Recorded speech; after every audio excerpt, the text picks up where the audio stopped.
going to go to thy children, that, Lord, we are ready to prepare ourselves for thy second coming. Now, they will be done as we go through the announcements. We pray in Jesus' name. Amen.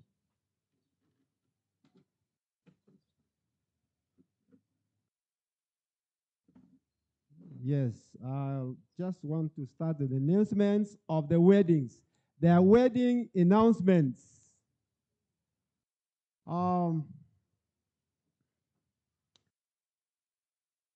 We have 3 weddings here to be announced today. The first one is, I just want to read as it's written. I have the pleasure to announce a wedding between Mr. Hisron Masongo Osoro and Miss Diana Kemunto Ogaro. That will be held at Nyenchua Adventist College, SDA Church, on 27th November 2022, starting from 11 a.m.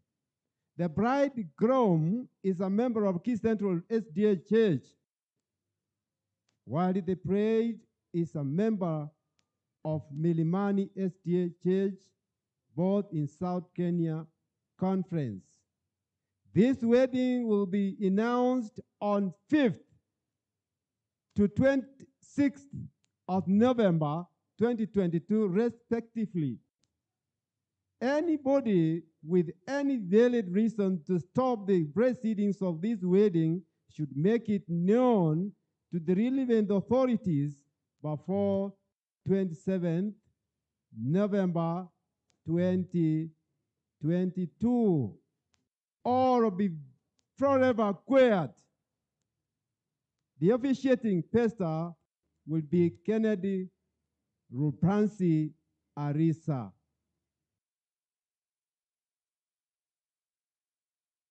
And so I want to invite our brother, that is Hisron Masongo, in front as I continue announcing other weddings to invite the people to the wedding. Another wedding is between Sibia Kerubo Nyamweya and Samson Moracha Ombongi. Both parties are members of Key Central SDA Church. The wedding will be announced as follows, that is, as from 19th to 10th. That is November. The wedding will take place on Monday, 12th December. That is George Morara. The venue will be at Keisis Church. Another wedding. I'm glad to announce the wedding between Eric Nyabuto Orangi and Violet Nyakerario Julius, which will be held at Kitengela Central SDA Church on 11th December 2022 as from 11 a.m. The bride comes from Keisis Central Church, District Nyanja Station, South Kenya Conference. The bride comes from New Valley SDA Church, Kitengela East, District South Nairobi, Kachedo Westfield. If there is anyone with a genuine claim whatsoever that can hinder the two from joining together in holy matrimony, should launch a complaint to Pastor Ezekiel Mainya before the mentioned date. Otherwise, you will be compelled to hold your peace there forever. Pastor Ezekiel Mainya is the officiating pastor, and that is from 19th to 10th. Another wedding is between the bride, I wedding notice here, but given between Jacqueline Kerubo Ratemo and Peter Ratemo Ogero. The bride comes from the Etang SDA Church, Gakoma District, Nyanja Station, South Kenya Conference. The bride comes from Keisis Central SDA Church, Keisis Central District, Nyanja Station, South Kenya Conference. The wedding will be announced as follows. That is as from 12th of November to 26th, that is today on Sabbath. The two will be united on 26th, which is today of November 2022 at the Keisis Central SDA Church, starting from, I don't know which time is it, but it's written at 10. Anyone that word that may hinder the two from being united has been requested to do so before the side date. Thanks. The pastor, officiating pastor, will be Pastor George Morara, our district pastor. And so we get to the announcements. South Kenya Conference Master Guides.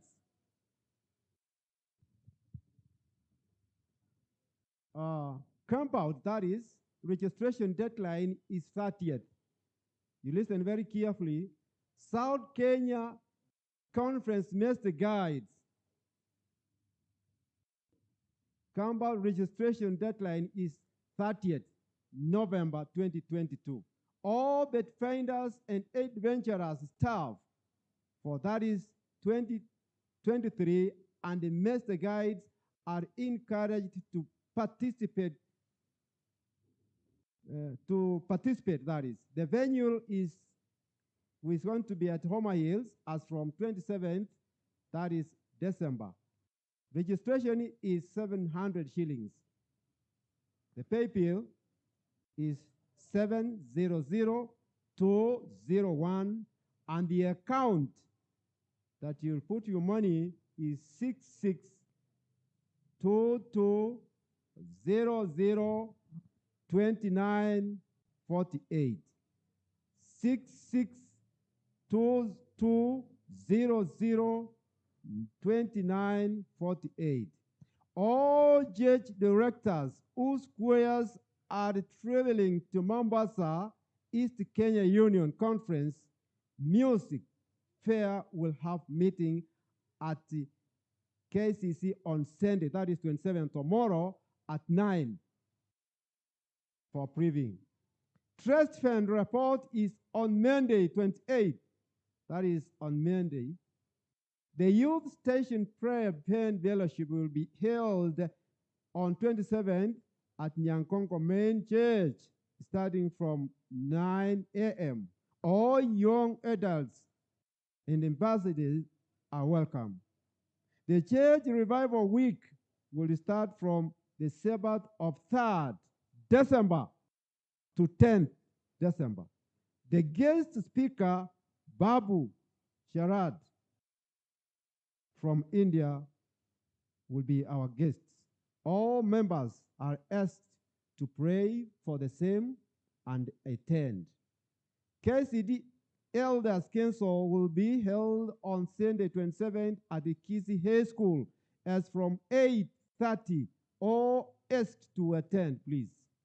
All parents with children going to Kasumu Kempori to meet immediately after the divine. Members, remember our brothers and sisters in prayers who lost their beloved ones. That is, our brother Joseph Kiage lost the mother, and please, we need to remember him as he is going through this very grieving moment. And the mother, the Joyce O'Mara, the mother-in-law of Joyce O'Mara, Nyamataro, the daughter-in-law, Joyce O'Mara Nyamataro, Home Church, also lost the daughter-in-law. So please, as we join up with our brother Kiage, let's also join up together to mourn with our beloved ones. And those that are not mentioned here, I know there are many. Please, we need to join up with them as we have,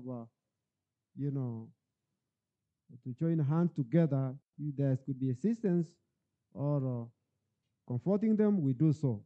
The Mataro Home Church, to meet after divine service at the right corner there.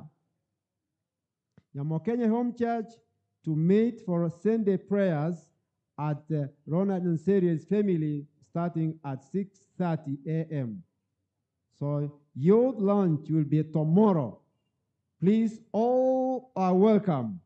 And it's going to be at our church here at around starting 9 a.m. So each and every department, all church members, please, we are invited for the launch of our youth. And so this is the end of our announcements. And I want to close the prayer. Our Father, we want to thank you for communicating to us that, Lord, without the announcements, we shall not know what to do as a church. And so, as the announcements gone out to thy people, we want to pray that everything that has been announced here, put it to remembrance, that, Lord, as assisted by the Holy Spirit, will be able to do according to their will. Now, the program as it continues, we pray that the Holy Spirit may guide us and even unto the end of the break of this day, and thy name will be glorified. We pray in Jesus' name. Amen. God bless you.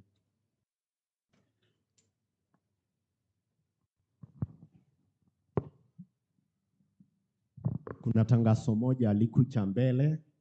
Pastor Kiage, our South Kenya president, atakuwa na seminar ile ya kawaida during saa 10. So all church workers mumealikwa saa 10. Tutakuwa na workshop kutoka kwa kiongozi wetu wa conference.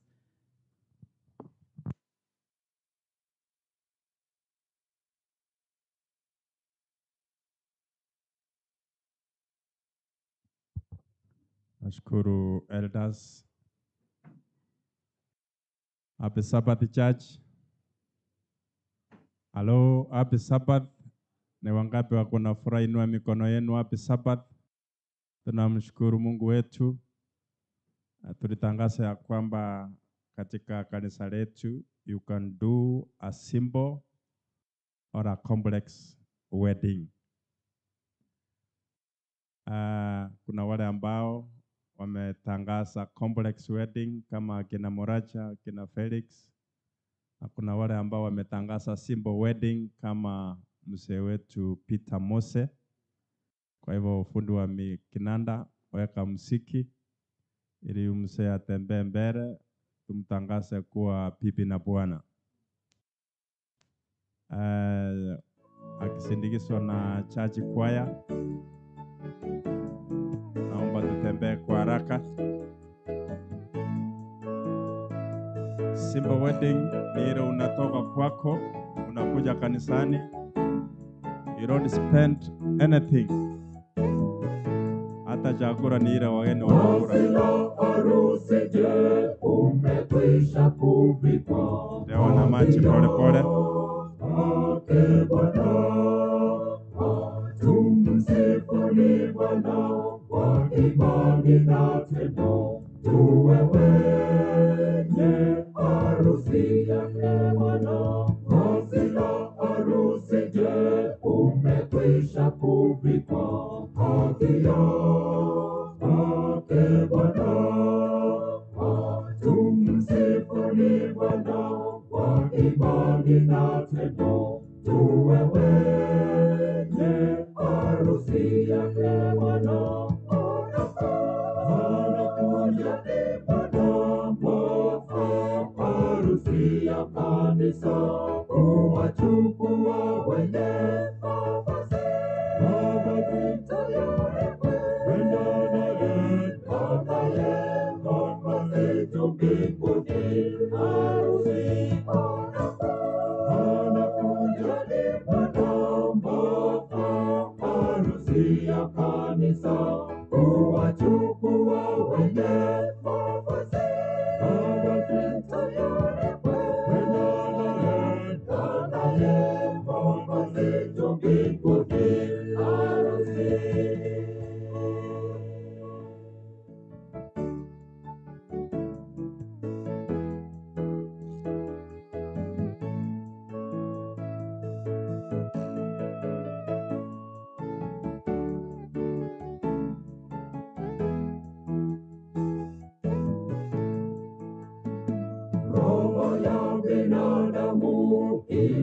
inahitaji vazi la harusi ambayo imevikwa naye Yesu Mwokozi. Ni bwana harusi ni Yesu. Roho ya binadamu inahitaji vazi la harusi ambayo imevikwa naye Yesu Mwokozi. Ni bwana harusi ni Yesu. Anakuja ni bwana harusi ya kanisa, kuwachukua wenye mavazi tayari kwenda naye mavazi juu mbinguni. Harusi anakuja ni bwana harusi ya kanisa, kuwachukua wenye. Hakuna kununua paruni, hakuna kununua maua. Kanisa lake Bwana lasubiri harusi. Bwana Yesu asema tutamlaki sote mawinguni akija. Ni bwana harusi ya kanisa. Kanisa lake Bwana lasubiri harusi. Bwana Yesu asema tutamlaki sote mawinguni akija. Ni bwana harusi ya kanisa. Anakuja ni bwana harusi ya kanisa, kuwachukua wenye mavazi tayari kwenda naye mavazi juu mbinguni.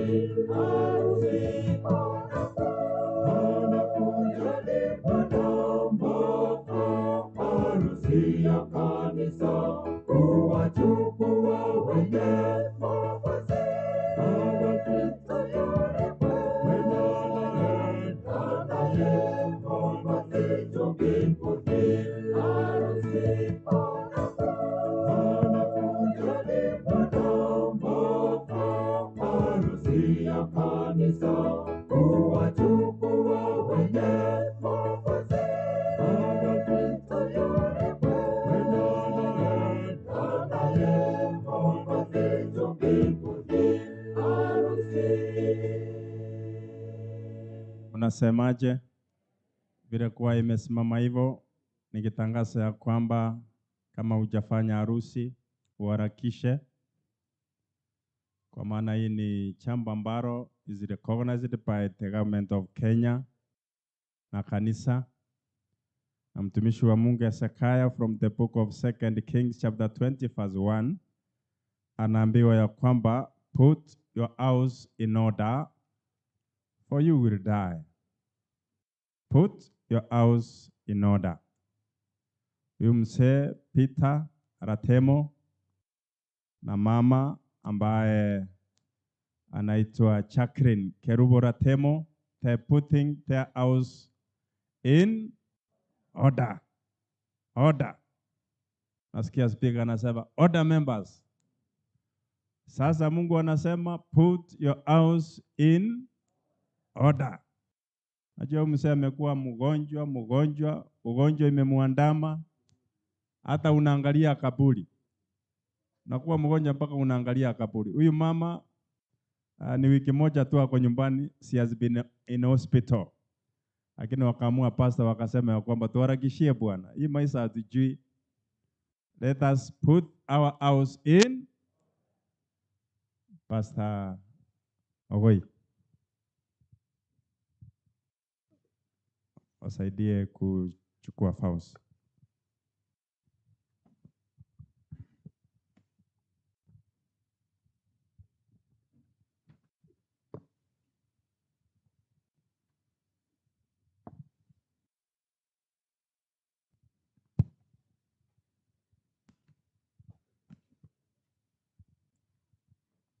nko irabare chira chiaba senyangi yabensera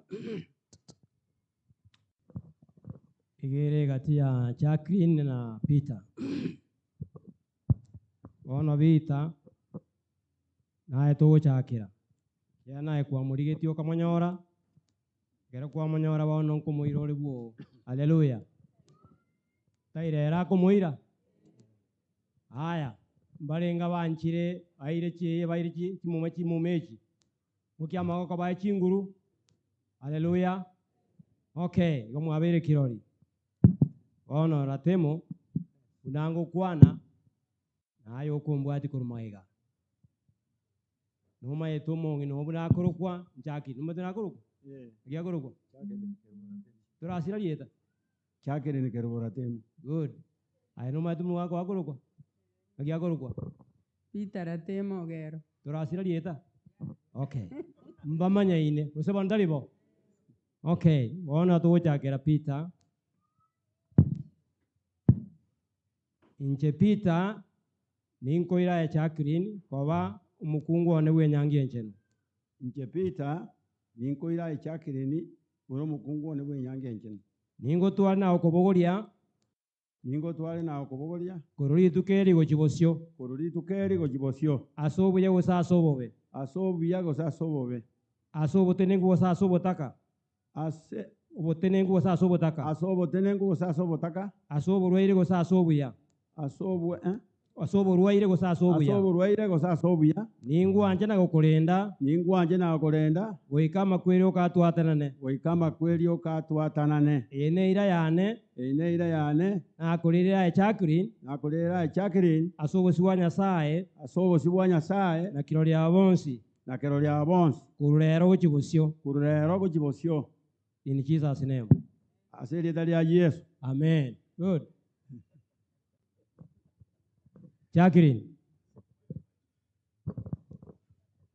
inje Jacqueline Nche Jacqueline ninkoira ya Peter ninkoira ya Peter kobo musacha one bwenyangi enchenu koba omusacha one bwenyangi enchenu ningo twana okobogoria ningo tugena kokobogoria korori tukeri gochibosio ururi tukeri gochibosio asobo ye gosa asobobe asobu yago sa asobobe asobo tenengo gosa asobotaka asobo tenengo gosa asobotaka asobu tenengo gosa asobotaka asobo rwaire gosa asobuya asobu rwaire gosa asobu ningo anjana gokorenda ningo anchana gokorenda goikama kweri okatwatanane oikama kweli okatwata ene ira yane yene ira yane nakorira ya Peter na kulira ya Peter asobo siwa nyasaye asobu siwanya sa ama na kirori abonsi asaba na kirori abonsi asaba kirori ababonsi amen amen haleluya now walire chire chiga tibawo chimenyera boka Yesu ataiyo haleluya ekiagire nyangi nenyomo abiko gendamo enyangi nere gwasha in marriage te yakoba onye nyangi teyo ali umurandi akwana ayerera okorege ntoki enyangi enyomo yamenya ko bere complete aseigo nyasawo manya goteba iga ekinyasa bwatanirie onde tabwatiri bagwatanna haleluya amen ratemo tubwati bagwatana nyangi yao jaki ndubwati bagwatana nyangi yao nonye nabana baino na inu abangwansi no moimali you have no chance to separate this marriage na intubuna kirori oni njibuno morandia na pastor itoga we have no authority to put this asunder oisa bwatana nyangi yomuntu igurune kubolia maswali haleluya oisa bwatana nyangi yomuntu oirobo genkio nga kero kende esare kubune ya esare gete kero kende bamenye buno omenyete ngosaliore God is watching on what is coming out of your mouth tigeri korwo monu ori agache kubwa okora gentoki utagora igokoro rero barire chirechi asoboswa nyasaye na asoboswa ino inga ama kwerioka abatanane haleluya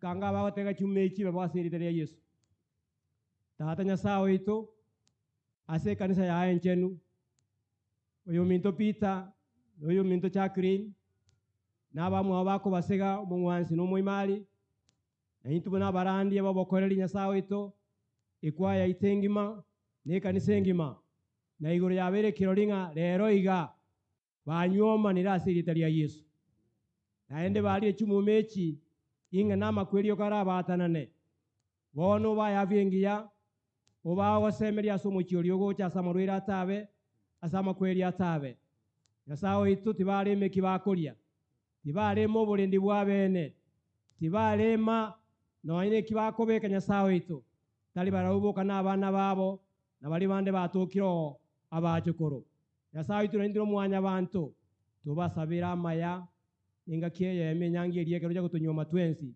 dosanga zinyoma eriye nene turabe na for eternity wono gende na barabukuru wono kogenderera asite kisumutorio ito amen Yamono sana akiraba konya gutunio gotera abonta ite ningependa kutangaza ya kwamba officially sasa Peter Ratemo is married to Chakrin Kerubo Ratemo. Hata serikali najua hii ni certificate ya serikali iko na simba mbili. Najua ya kwamba leo wanaunganishwa kwa harusi takatifu na kuna marriage certificate. Sasa naomba mshike na mikono yenu miwili watangu.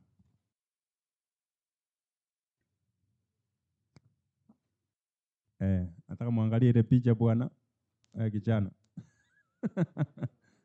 Acha angalie hiyo picha sawa sawa.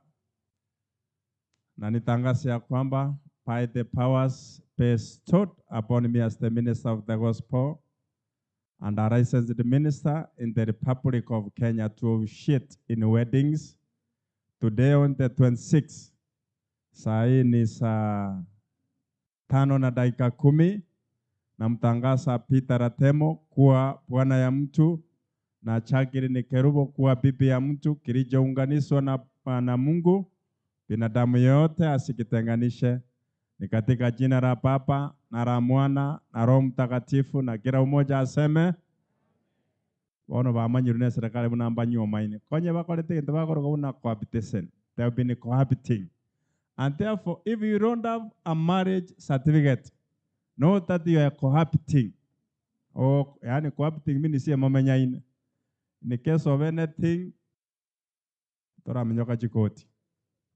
Organize yourself. Put your marriage in order. Church choir kwa haraka. Wimbo kwa haraka. Weka ile wimbo ya kutoka. Abono watangaziru. Wametangaza.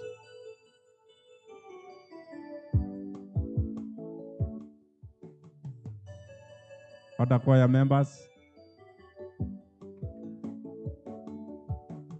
Unapokuwa ujana we kisha we na dada wanaowacha wazazi wao azizawake muwetu acha wazazi wetu ni lazima kweli azizawake muwetu acha wazazi wetu ni lazima litimike. Tulia tuwaeleze amani tema ya upendo. Tulia tuwaeleze amani tema ya upendo. Wakati mwingine mtafurahi. Shukuru Mungu kwa yote. Wakati mwingine mtaudhika.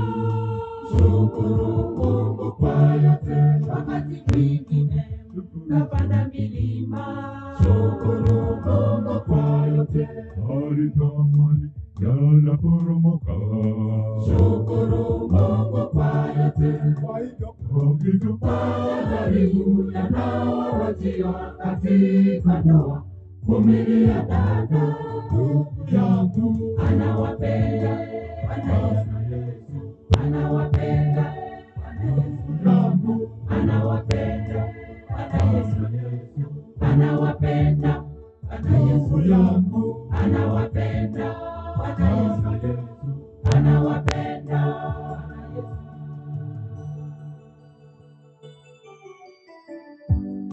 Asanteni, asanteni. Naomba sasa the couple tusimame. Tuna maji na hiyo wimbo wa kuondoka. Mwakarate mkono mabwata kwa wako. Shika yemu, saka yemu mkono. Kase, endelea kumaji.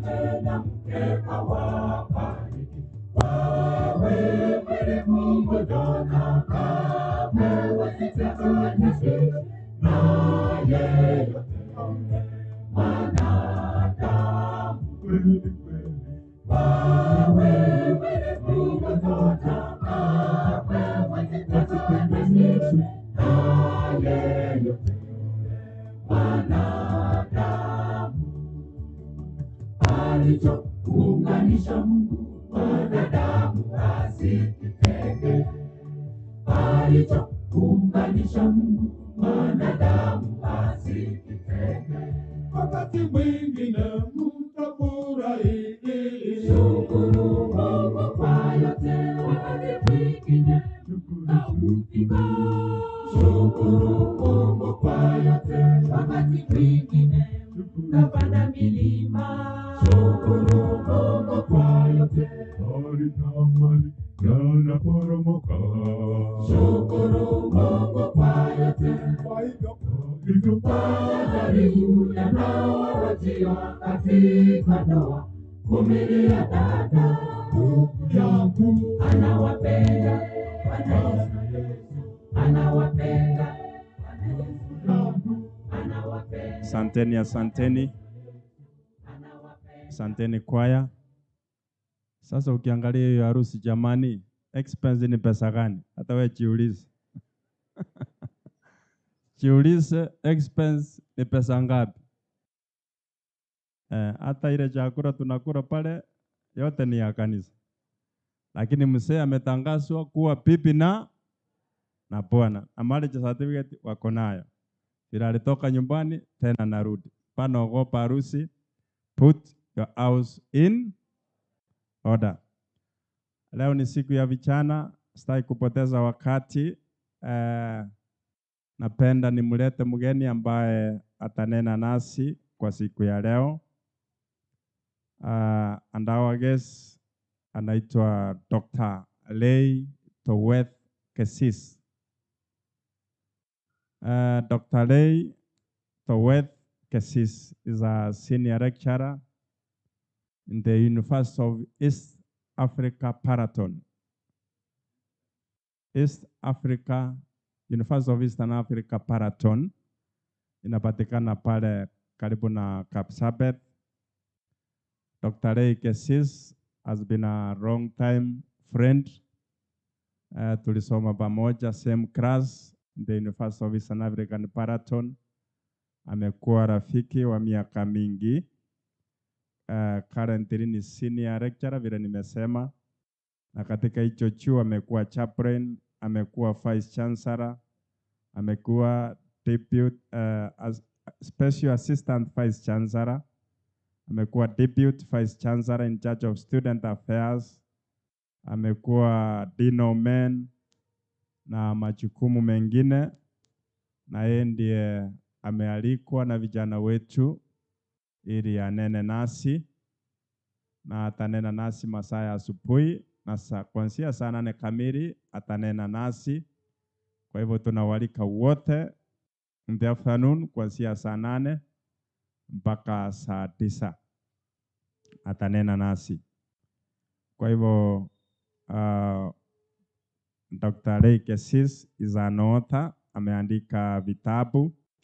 Na kuna kimoja hapa ambacho kinaitwa Building Blocks for Life, book 1, ambacho is kind of a devotional book.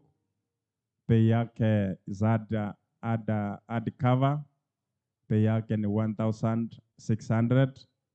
Kwa hivyo wale ambao mtahitaji hichi kitabu, mtamuona Dennis ambaye ni kiongozi wa vijana wetu ili tujipatie copy. That we can also buy for our church. Tusome kwa maana in the year 2021 he was the winning author in Africa. Yeye ndiye alikuwa mshindi katika kuandika vitabu Afrika mzima. Kwa wale ambao mnatazama runinga ya Hope Channel, is a regular preacher there, YouTube na kwinginepo, yeye ndiye ataongea nasi. Ngapi ambao wanasema Pastor Keisis, wakati wako ukifika, karibuni. Naomba usimame usalute ili ajiandae kuleta neno kwetu. Asanteni. Finally, napenda kuleta tangazo ya kwamba as from next Sabbath tutakuwa na msee Muhindi ambaye anaitwa Sarat Papu. Huyu msee ni kipofu. Historia inasema ya kwamba kuna wakati alikuwa nasi, we organized for him akuje hapa wakati wa makambi, lakini kwa sababu ambazo asingeepukika hakukuja. Kwa hivyo tukaonelea kama kanisa ya kwamba we can invite him for a week. Kwa hivyo atakuwa hapa wiki hii. In fact anakuja on Thursday. Ataongea nasi on Friday, first. Tutakuwa na yeye Jumamosi, na hiyo wiki mzima kila masaa ya jioni hapo kanisani, na atakamilisha hiyo revival on 10th, Sabato ya 10th. Na hiyo Sabato ya 10th pia kwa yetu itakuwa pale Mombasa. We are targeting our brothers and sisters, the Indians, ili wafikie. Kuna ile kusanyiko tulikuwa tunakusanya kuanzia last Sabato. Naomba mwalimu wa watoto kwa haraka usimame hapa, mwalimu wa vijana, wazee na akina mama, tukusanye haraka ili tufanikishe hiyo evangelistic week. Kwa hivyo we ask for you, you have been good people, let us support hiyo wiki ili kuwe ya kufana. Wapi mwalimu wa watoto? Watoto mtaweka sadaka yenu, tutaweza pia karibu Chadero, simama hapa. Unakusanya nani? Tiko nali tusaidie ile nini ya kukusanya kwa haraka ili watoto waweke hapa. Wapi akina mama? Women ministry tufanye kwa haraka. Wase Adventist men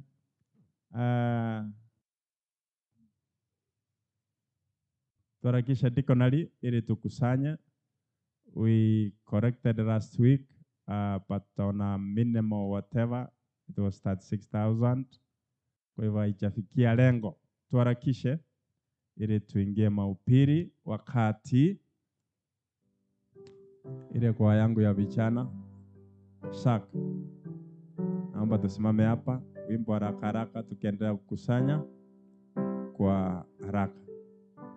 Pia tukumbuke ya kwamba siku ya kesho tuko na vijana wetu wana launch. Kina mama Florence, naomba usimame hapa. Wapi wase? Waro, Bestman, hata wewe simama hapa, wase wakuweke hapo. Nani hajakuja? Watoto, vijana. Wapi vijana?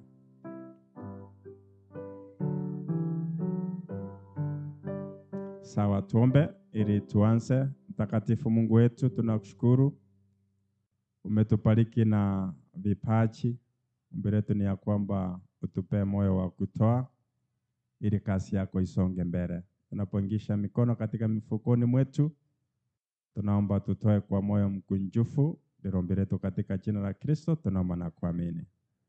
Wale vijana wa kwaya, saidii. Asijaona kijana. Dennis. Haya watoto, tuharakishe kwaya ikiendelea kuimba. Kama ni watoto unaweka kwa sahani ya watoto. Sasa tunasimama upande hiyo. Karibuni. Unasimama na miguu yako. Unapeana sadaka. Kijana chukua wapi pesa? Sawa, watoto mnaweka kwa mondi. Thank you. Akina mama tunaweka kwa nyamota, wase kwa waro, kwa vijana tunaweka kwa kijana yetu. Tuharakishe kwa haraka na tutawahesabia tuone vile mmefanya. Tuharakishe. Kwaya iendelee kuimba wimbo. Wakati naomba umbui atembee mbele. Karibuni kwa haraka. unatembea na mguu yako, unatembea na mguu yako. Daudi sifa utukufu za dumu milele, umetulinda vyema, muda mrefu umekuwa Karibuni, karibuni. shuhuda zako wazi na matamanio yako halali.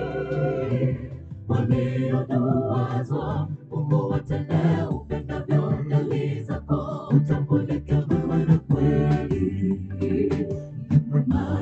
Karibuni, karibuni. Umetulinda vyema, muda mrefu umekuwa nasi. Shuhuda zako wazi na matamanio yako halali. Walioduwazwa Mungu watende upendavyo, dalili zako utambulike wewe na kweli. Atukuzwe aliye juu mbinguni, Tembea pole pole. anatendayo kwetu kwa kila jambo mshukuruni, mapenzi yake yanitosha. Iwe wakati wa kupenda, wakati wa kuchokea, wakati wa vita, wakati wa amani, asifiwe kwa jina wote, mtetezi wetu kwa hiyo hai. Atukuzwe aliye juu mbinguni, mambo makuu anatendayo kwetu kwa kila jambo mshukuruni, mapenzi yake yanitosha. Iwe wakati wa kupenda, wakati wa kuchokea, wakati wa vita, wakati wa amani, asifiwe kwa jina wote, mtetezi wetu kwa hiyo hai.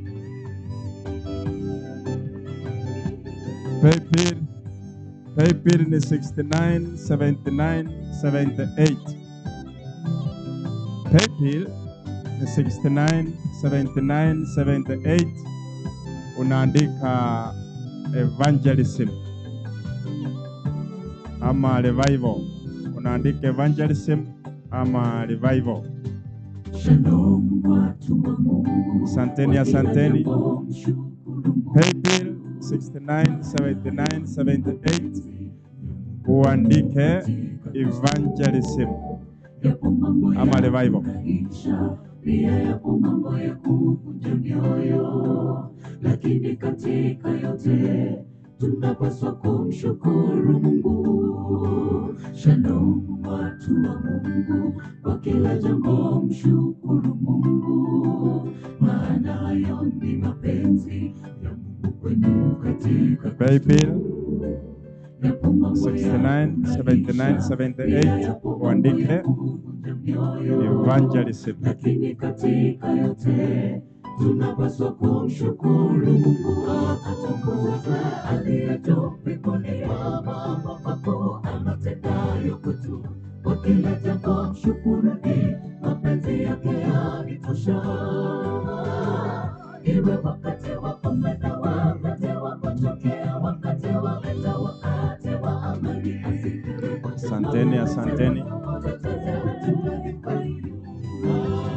Atukuzwe aliye juu mbinguni, mambo makuu anatendayo kwetu kwa kila jambo mshukuruni, mapenzi yake yanitosha. Iwe wakati wa kupenda, wakati wa kuchokea, wakati wa vita, wakati wa amani, asifiwe kwa jina wote, mtetezi wetu kwa hiyo hai. Atukuzwe aliye juu mbinguni, mambo makuu anatendayo kwetu kwa kila jambo mshukuruni, mapenzi yake yanitosha. Iwe wakati wa kupenda, wakati wa kuchokea, wakati wa vita, wakati wa amani, asifiwe kwa jina wote. Asanteni, asanteni. Asanteni kwaya. Atukuzwe aliye juu mbinguni, mambo makuu anatendayo kwetu kwa kila jambo mshukuruni, mapenzi yake yanitosha. Iwe wakati wa kupenda, wakati wa kuchokea, wakati wa vita, wakati wa amani, asifiwe kwa jina wote, mtetezi wetu kwa hiyo hai. Sawa. Atukuzwe Asante. aliye juu mbinguni, mambo makuu Asanteni. anatendayo kwetu fundi wa mitambo. Hiyo pesa itapokelewa pale kwa treasury na mtaambiwa figures baadaye. Ningependa kutangaza ya kwamba Pastor Ongiri Dominic ambaye mwaka jana tulimwalika akatupiri hapa, ni mgonjwa na ako na ugonjwa wa cancer of the bones. Kuna cancer inakula kila kitu, kwa hivyo ako na ugonjwa wa cancer of the bones and currently ako Nairobi Hospital. Anahitaji around 3.4 million ili asafirishwe kwenda India aende kufanyiwa ile tunaita transplant of the marrow.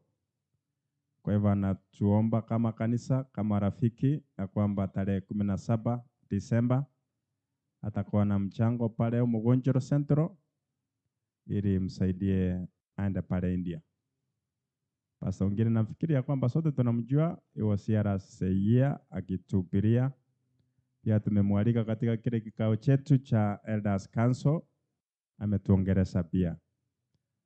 Pastor Ombui, uko wapi? Ombui pia mama yake amekuwa hospitalini Eldoret. Hebu tusalimu tu kwa maombi yenu, anaendelea kupona. Bwana Yesu asifiwe kanisa. Bwana Yesu asifiwe tena. Tunamshukuru Mungu kwa uponyaji. It's not good to be in a hospital. It's not a good experience. Naomba next time we hear that somebody is in hospital, piga hata simu, muimbie hata wimbo. It's important. To God be the glory. Elda wetu, Elda Joseph Kiage, mama yake pia amekuwa na kansa kwa muda, lakini alirara within the week. Tuendelea kuombea our elder. Asanteni, Mungu awabariki.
Let's pray. Father in heaven, we have gathered before you. Do something for each one of us. Say something to each one of us. In Jesus' name we pray. Amen.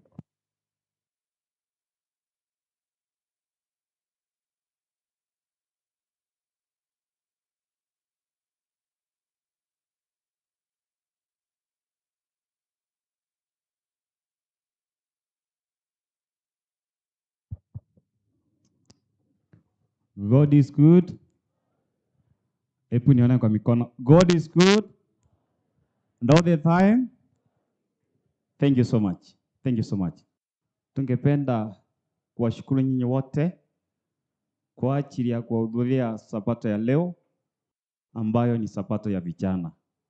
Ningependa kila mmoja wetu ambaye ako hapa just feel at the feet of Jesus. Now, I want to take this opportunity to invite and to welcome all our guests and all our visitors in our midst. Kwa hivyo, ningependa kuona wale ambao ni wageni. Maybe this is your first time to be here. Maybe ulikuwa umeenda na leo umerudi, naomba usimame.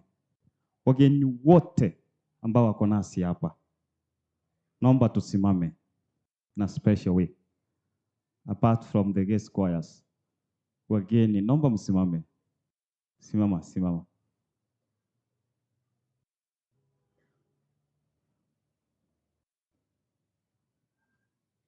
Asante, naona umekuja kwa wingi. Asante sana. Asante sana. Now, on behalf of our guests and our visitors, ma'am, naomba tusalimie. Wewe ndio nimechagua.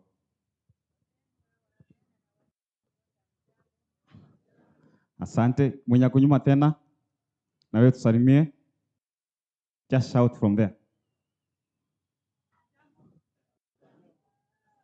Amen. Thank you. Wageni wengine wote mmekaribishwa. Let me go to our guest choirs. Simama nyinyi pia ni guest choir, naomba msimame. Guest choirs present, naomba tusimame. Asante. Asante. Let me start with the Riokindo boys. Naomba muinue mikono juu. Inua mikono, sijasema muwave. Inua mikono. Now wave. Wave. Haya, asante, asante. Naomba mtapata nafasi mtuimbie. Asante. The one in yellow and whatever. Naomba pia muinue mikono juu. Malakam. Asante. Inua mikono, wave, wave. Na nyinyi mkisalimiwa itika. Asante. Naomba kiongozi wao, naomba mwalimu, naomba tusalimie. Asante. Tutapata nafasi muimbe. Now let me come to this glorious choral. Naomba nanyi pia muinue mikono juu. Muinue mikono juu. Now wave, wave. Thank you, thank you. Sak, naomba tusalimie. Thank you. Those are some of the choirs we invited to come. There's another choir that is coming in the afternoon. So, nyinyi wote tumewakaribisha kwa ajili ya vipindi ambavyo vitaendelea mchana. Now, let me come to the choirs ambazo zinaimba hapa kanisani. Naomba sote tusimame. Choir sahi kanisa, naomba tusimame.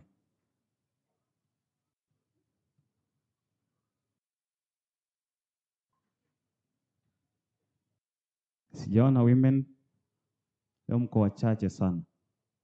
Oh, because you are far from each other. Haya, watoto pia wamesimama. Haya, tuinue mikono juu. Inua, mbona umewave? Inua mikono. Now let's wave. Thank you, thank you. Welcome, welcome. Karibishwe. Sasa, because of time, allow me nikuja hapa mbele kwa ajili ya muda. Now, hapa mbele, we are going to have Aileen Kwamboka ambaye atatusomea fungu kuu. Naomba usimame pia. Hapa wamekuona kweli? Haya, amewave. Mmesalimika? Asante. From there, let me go to Dr. Peter Mose, ndiye atatufanyia ombi. Daktari, naomba utusalimie. Amewave. Thank you so much. Next, tutakuwa na mtoto ambaye anaitwa Esther Kiondi. Ndiye atatuletea hadithi ya watoto. Pia amewave. Thank you so much. Next, tuko na yule ambaye anatufanyia sign language. Huwa sielewi tukianza kuongea, I thought mimi nikiongea pia inafanya sign language. Oh, pastor akisimama ndiye itaanza. Naomba pia simama, anaitwa Emily Kingoina. Tusalimie. Asante, asante. Yule ambaye nimemruka ashatambulishwa hapa mbele ndiye atanena na sorry, Cynthia, unisamee. Cynthia, naomba utusalimie. Atatuletea tithe and offering. Mbarikiwe. Thank you.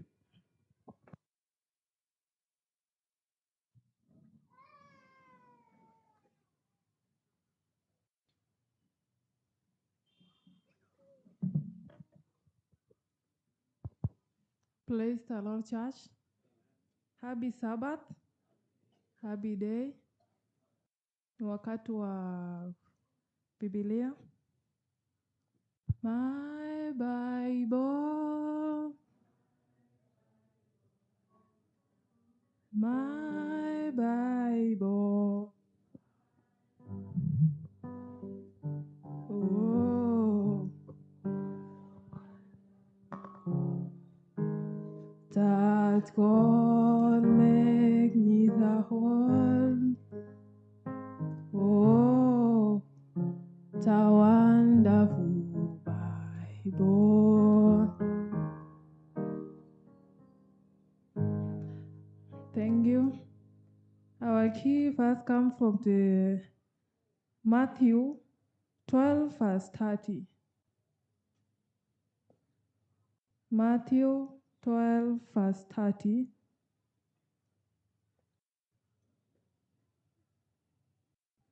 Hope tumefika hapo.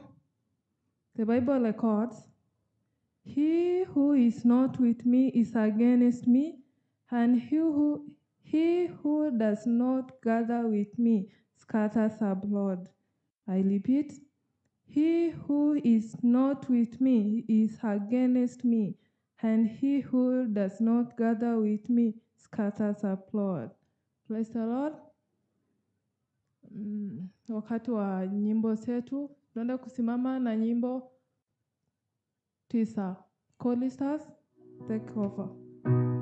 Thank you. Tusimame.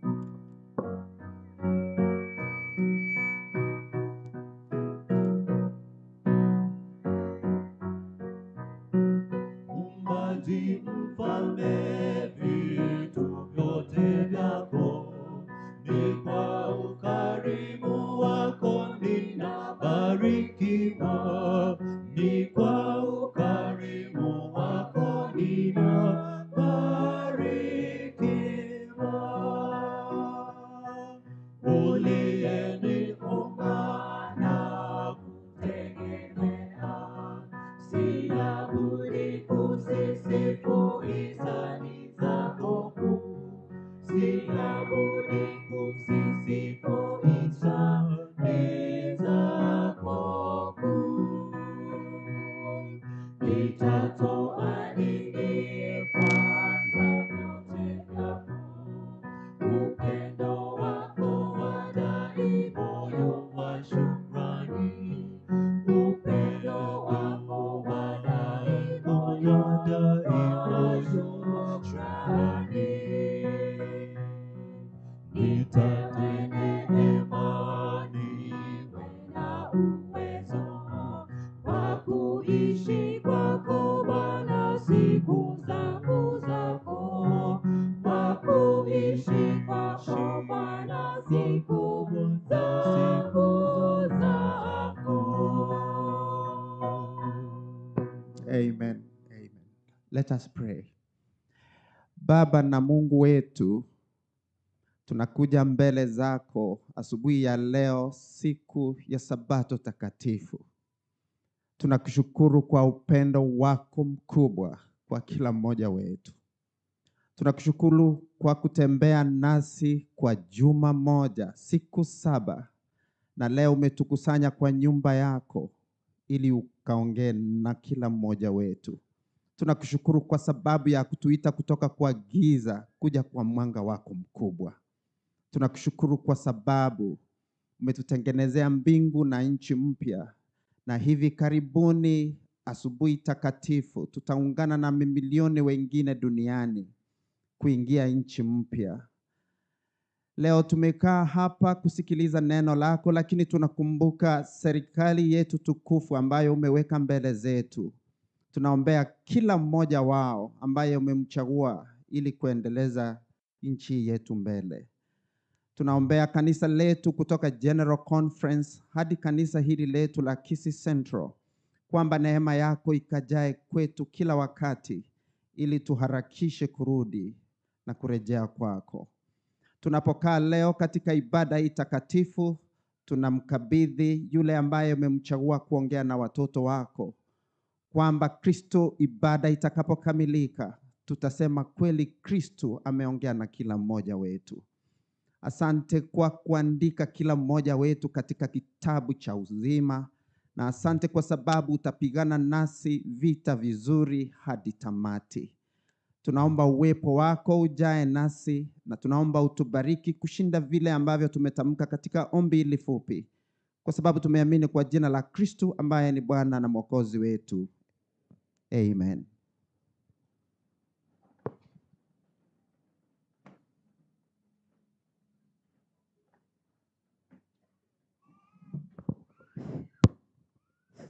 Happy Sabbath, church. Happy Sabbath once more. May deacons and deaconesses arise as we ask ourselves this question from Malachi chapter 3, verse 8. It says, "Will a man rob God? Yet you have robbed me. But you say, in what way have I robbed you? In tithes and offering. You are cursed with a curse, for you have robbed me, even this whole nation.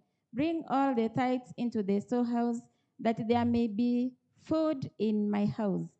And try me now this way, says the Lord of hosts, if I will not open for you the windows of heaven and pour out for you such a blessings that there will be no room enough to receive it." Amen. Now, deacons and deaconesses, stand up as we collect the offerings. Let's pray. Father, in the name of Jesus, we have heard from your word. Help us not to rob you, Lord. Help us to give in truth and spirit. In Jesus' name we pray and believe.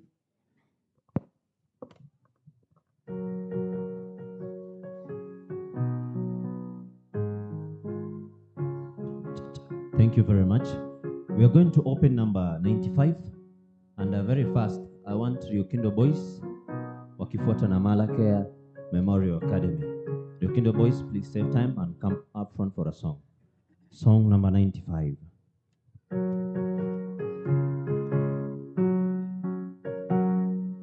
Sikieni neno la Mungu wetu, zileteni zaka kwa hazina, leteni na mioyo yenu yote, mibaraka itakuja.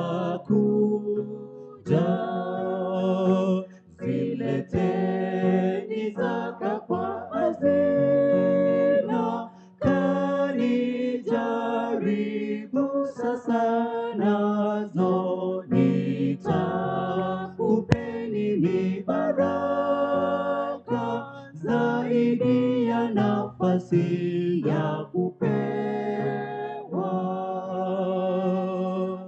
Wataka Roho Mtakatifu kwako, zilete zaka kwa hazina, ukae karibu na Bwana wako, ndipo utabarikiwa. Zileteni zaka kwa hazina,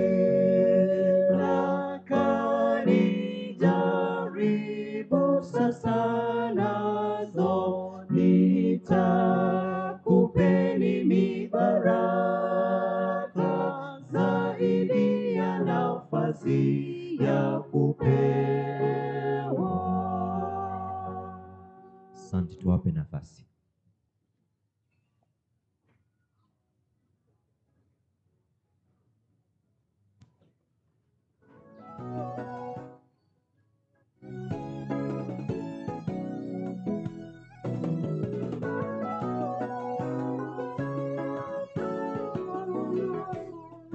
Ikumbuke kote siku ya Sabato, siku ya Bwana tamu na bora.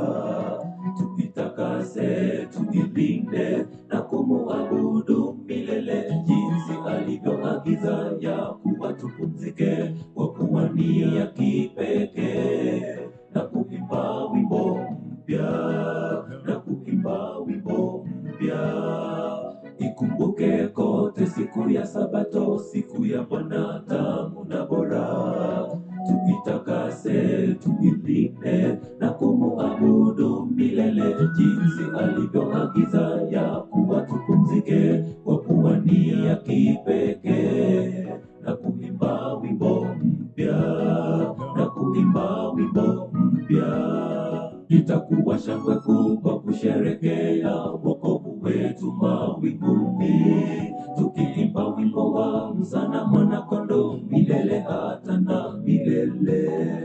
Itakuwa shangwe kubwa kusherekea wokovu wetu mawinguni, tukiimba wimbo wa msana mwana-kondoo milele hata na milele.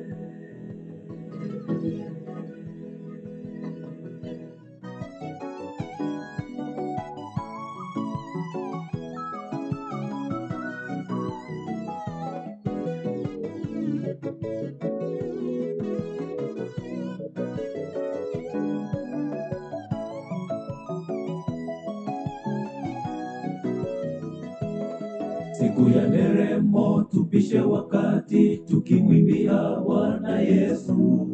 Rafiki mpendwa, mponya wetu, ni wema ajabu sana, na tutapata kuona mkono wa kulia na baraka alizotuahidi. Twende naye mbinguni, twende naye mbinguni. Siku ya nderemo tupishe wakati, tukimwimbia Bwana Yesu.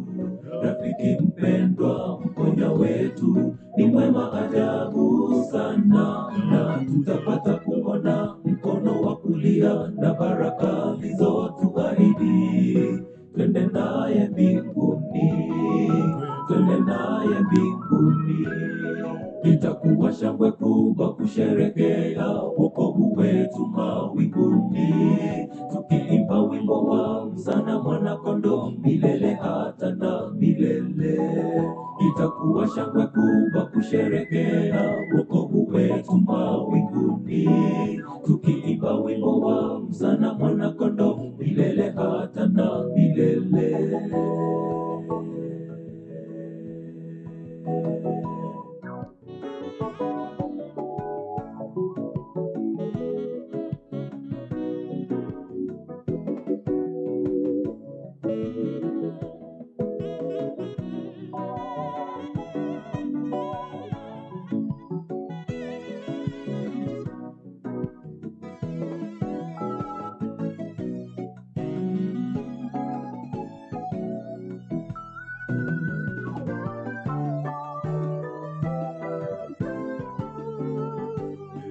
Itakuwa shangwe kubwa kusherekea wokovu wetu mawinguni, tukiimba wimbo wa msana mwana-kondoo milele hata na milele. Itakuwa shangwe kubwa kusherekea wokovu wetu mawinguni, tukiimba wimbo wa msana mwana-kondoo milele hata na milele.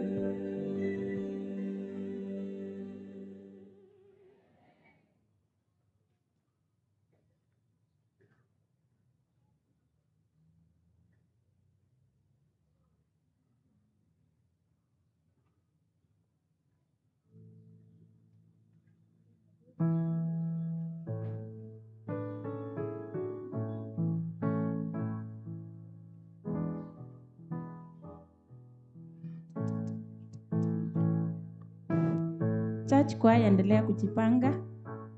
Watakapomaliza, you come in.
zaka kwa hazina, ukae karibu na Bwana wako, mibaraka itakuja. Zileteni zaka kwa hazina, kanijaribu sasa nazo, nitakupeni mibaraka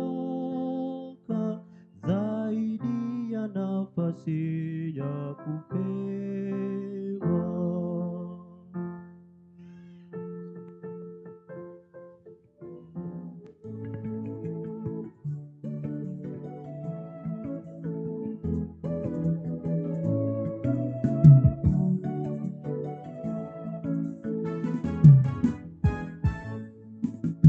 Njoni tumwimbie, tumfanyie shangwe Baba wa wokovu wetu, tuje mbele zake kwa furaha, tumfanyie shangwe kwa zaburi.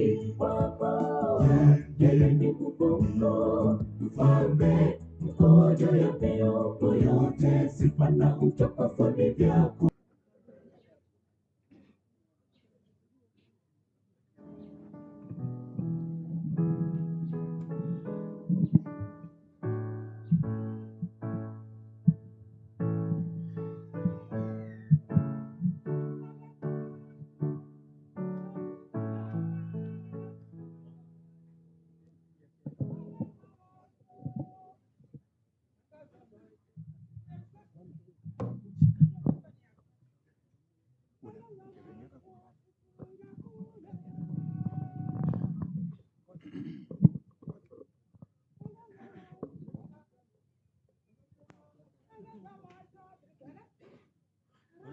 Macho huku na kule, utaona ni dhiki tupu, machafuko, magonjwa mengi, mauaji ya kila siku. Watu wengi hufa vitani, na wengine hufa kwa njaa. Hayo yote yatokeapo, wanasema ni kawaida. Wasafiri amkeni, tuihame dunia hii, tusishiriki dhambi zake, tubuni dhambi zenu. Tarumbeta isikike, ite watu wote waondoke. Babuloni, Babuloni utachomwa.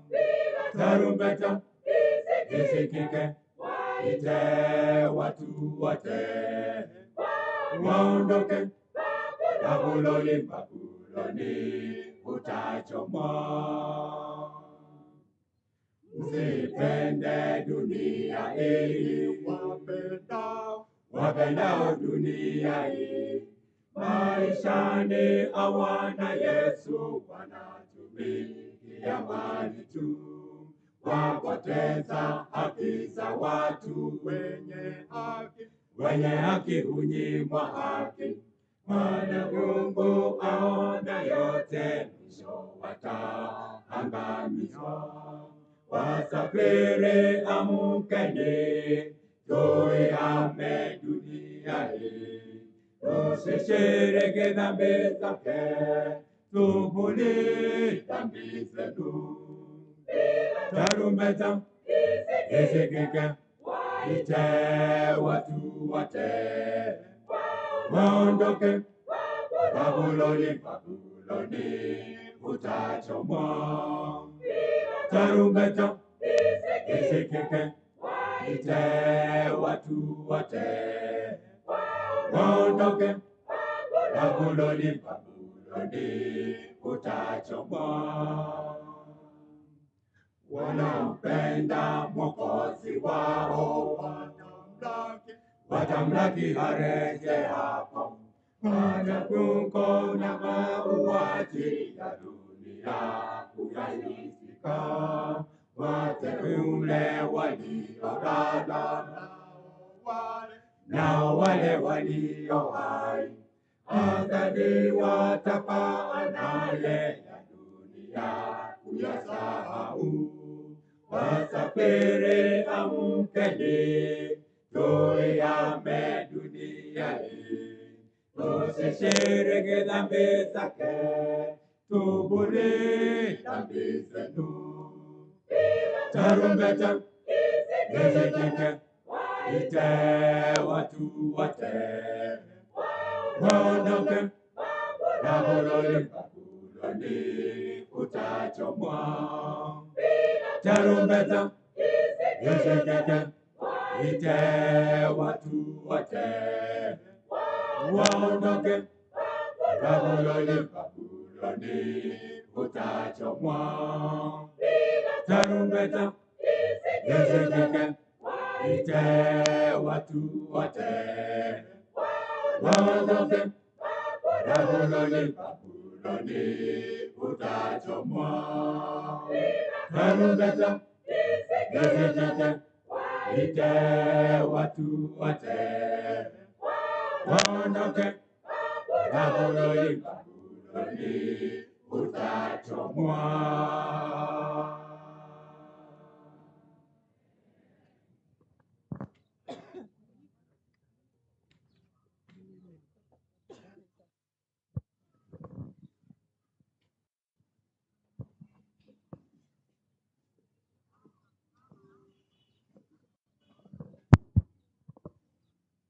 What do we say? Let's pray. Thank you, Lord, for this day. Thank you for helping everybody reach here. For those who are sick, we pray for them. In Jesus' name we pray. Today, our story is about Joseph the slave. It comes from the book of Genesis chapter 39. Far away in Egypt, Joseph was taken to the marketplace where slaves were sold. A man named Potiphar saw him. He saw that Joseph was humble, healthy, intelligent, and strong.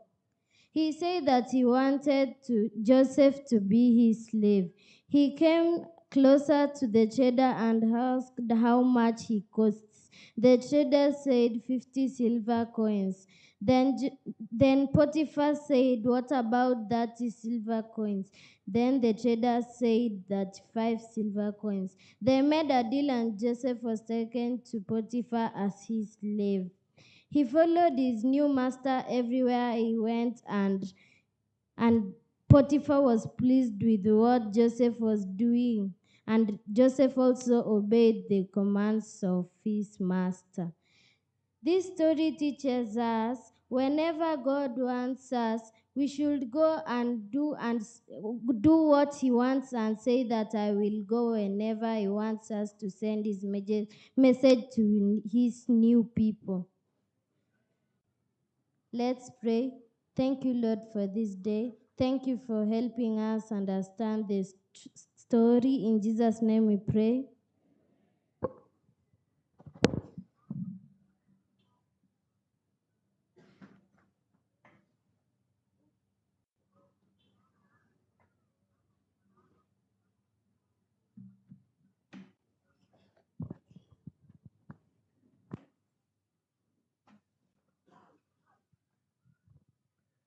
Watu wa Mungu na wasalimu kwa jina la Kristo. Hamjambo.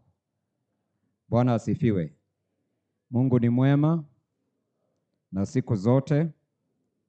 Naona mna wageni wengi, nikisema Bwana asifiwe wamenyamaza. Sijui kama ni Waislamu ama ni wa hizi dini za kienyeji. Wacha nirudie. Bwana asifiwe. Maana Wakristo huwa wanasema amen. Bwana asifiwe. Sikiza jirani yako, kama ni mtu amepotea, alifikiria hii ni msikiti. Bwana asifiwe.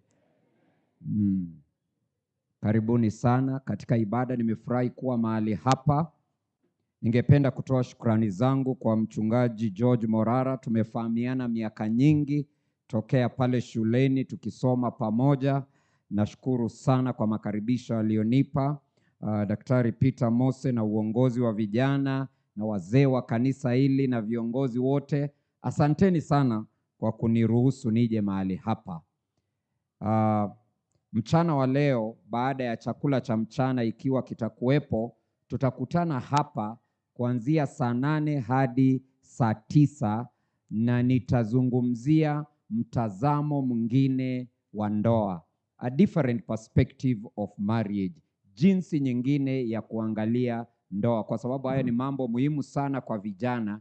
Baada ya mazungumzo hayo utaamua kama utaoa na kuolewa ama utabaki hivyo kama Yesu. We will address that 2 to 3.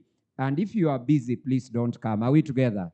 It's okay. If you are very busy, find something to do. But for those who are not very busy, let us be here and listen to the word of God. Kama tuko pamoja, sema amen.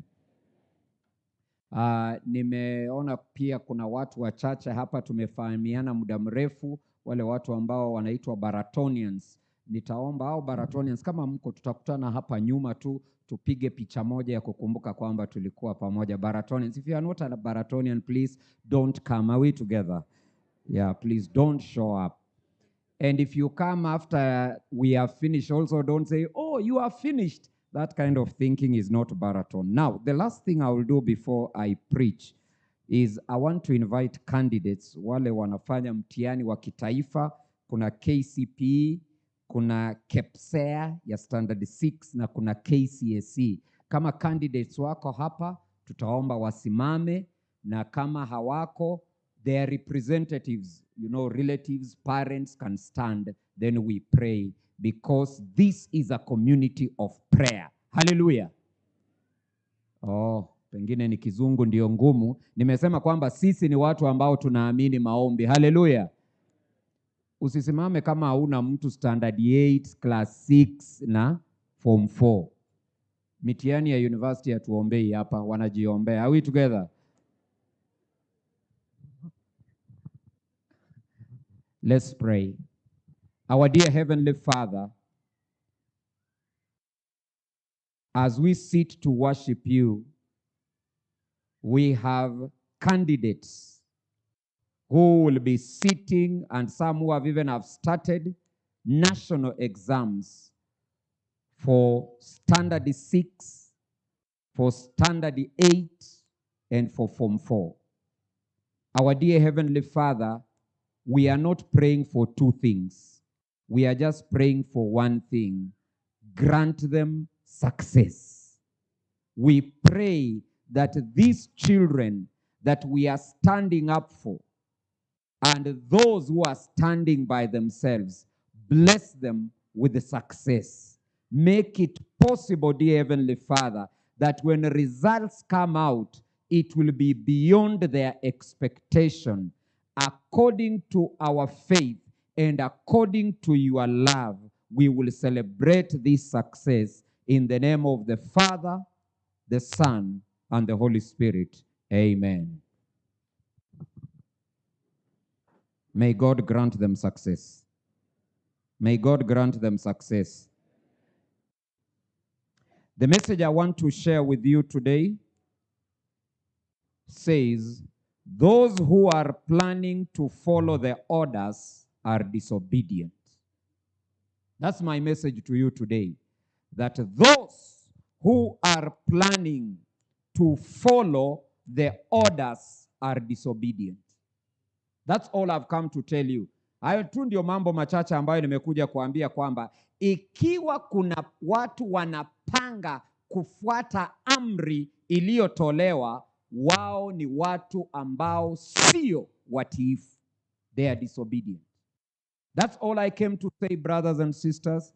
And I will say it repeatedly until you understand, until you refuse or you get converted, then I will sit down. When that will be, I don't know. But I will keep going until you look like you understand. If we are together, say amen. I will preach until you understand. If we are together, say amen. So how long, I don't know, you don't know. But we will be looking at each other to see whether we understand. So if you sit upright and look at me like you are assessing my preaching, I will continue until you listen to the word of God and stop assessing. Hallelujah. Sijui kama mnanielewa watu wa Mungu. Haya mahubiri hakuna mtu anajua yataishia wapi. Nitahubiri mpaka muelewe. Na nitajuaje? Nitakuwa ninaangalia sura zenu. Nikiona mnaelewa basi nitajua hapo ni mahali naweza malizia. Lakini kama mnaniangalia ni kama mnanipimanisha ninahubirije, nitaendelea mpaka upumbavu wa aina hiyo uondoke kwa jina la Yesu. Haleluya. Maana hapa hakuna mtu wako kwa mtihani. Hapa tumekuja kusikia maneno ya Mungu. Amen. So ukiona mtu ananiangalia ni kama ananipimanisha, mwambie wewe unatuharibia, unachoma. Are we together? Mwambie unachoma wewe. Kaa kama mtu unasikiza neno la Mungu. Haleluya.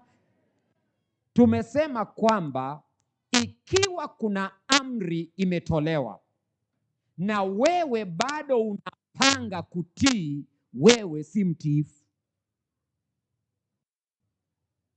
Ikiwa amri imetolewa na wewe unapanga, bado una mpango wa kutii, wewe si mtiifu. Umenielewa watu wa Mungu? Kwa hii pace naona hata saa 11 hatutakuwa tumefika nusu ya sermon. Ninasema mmenielewa. Ikiwa amri imetolewa na wewe bado unapanga kutii, wewe si nini? Wewe si mtiifu. Listen, those who are planning to follow the orders are disobedient. What? There is a difference between planning to and doing it. Kuna tofauti kati ya anayepanga kufanya na anayefanya. Kama mnanielewa sema amen. There is a difference between planning to obey and obeying.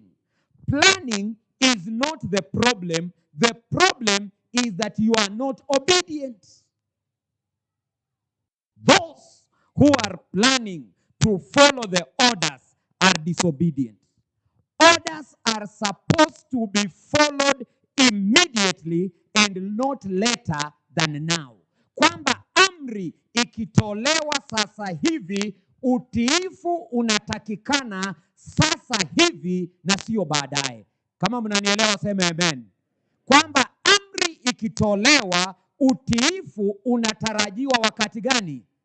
Sasa hivi na sio baadaye. Na kwa hivyo amri inapotolewa na wewe unasema nitatii baadaye, ninapanga kutii, niko katika harakati za kuandaa kutii, wewe na wale wasiotii muko kwa WhatsApp group moja. Kama tuko pamoja sema amen.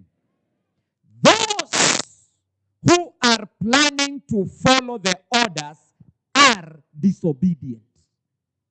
Matthew chapter 21 verse 28 to 31. Matthew chapter 21 verse 28 to 31. Get your Bible and open. Where do you think you are coming to if you have nothing in your hands?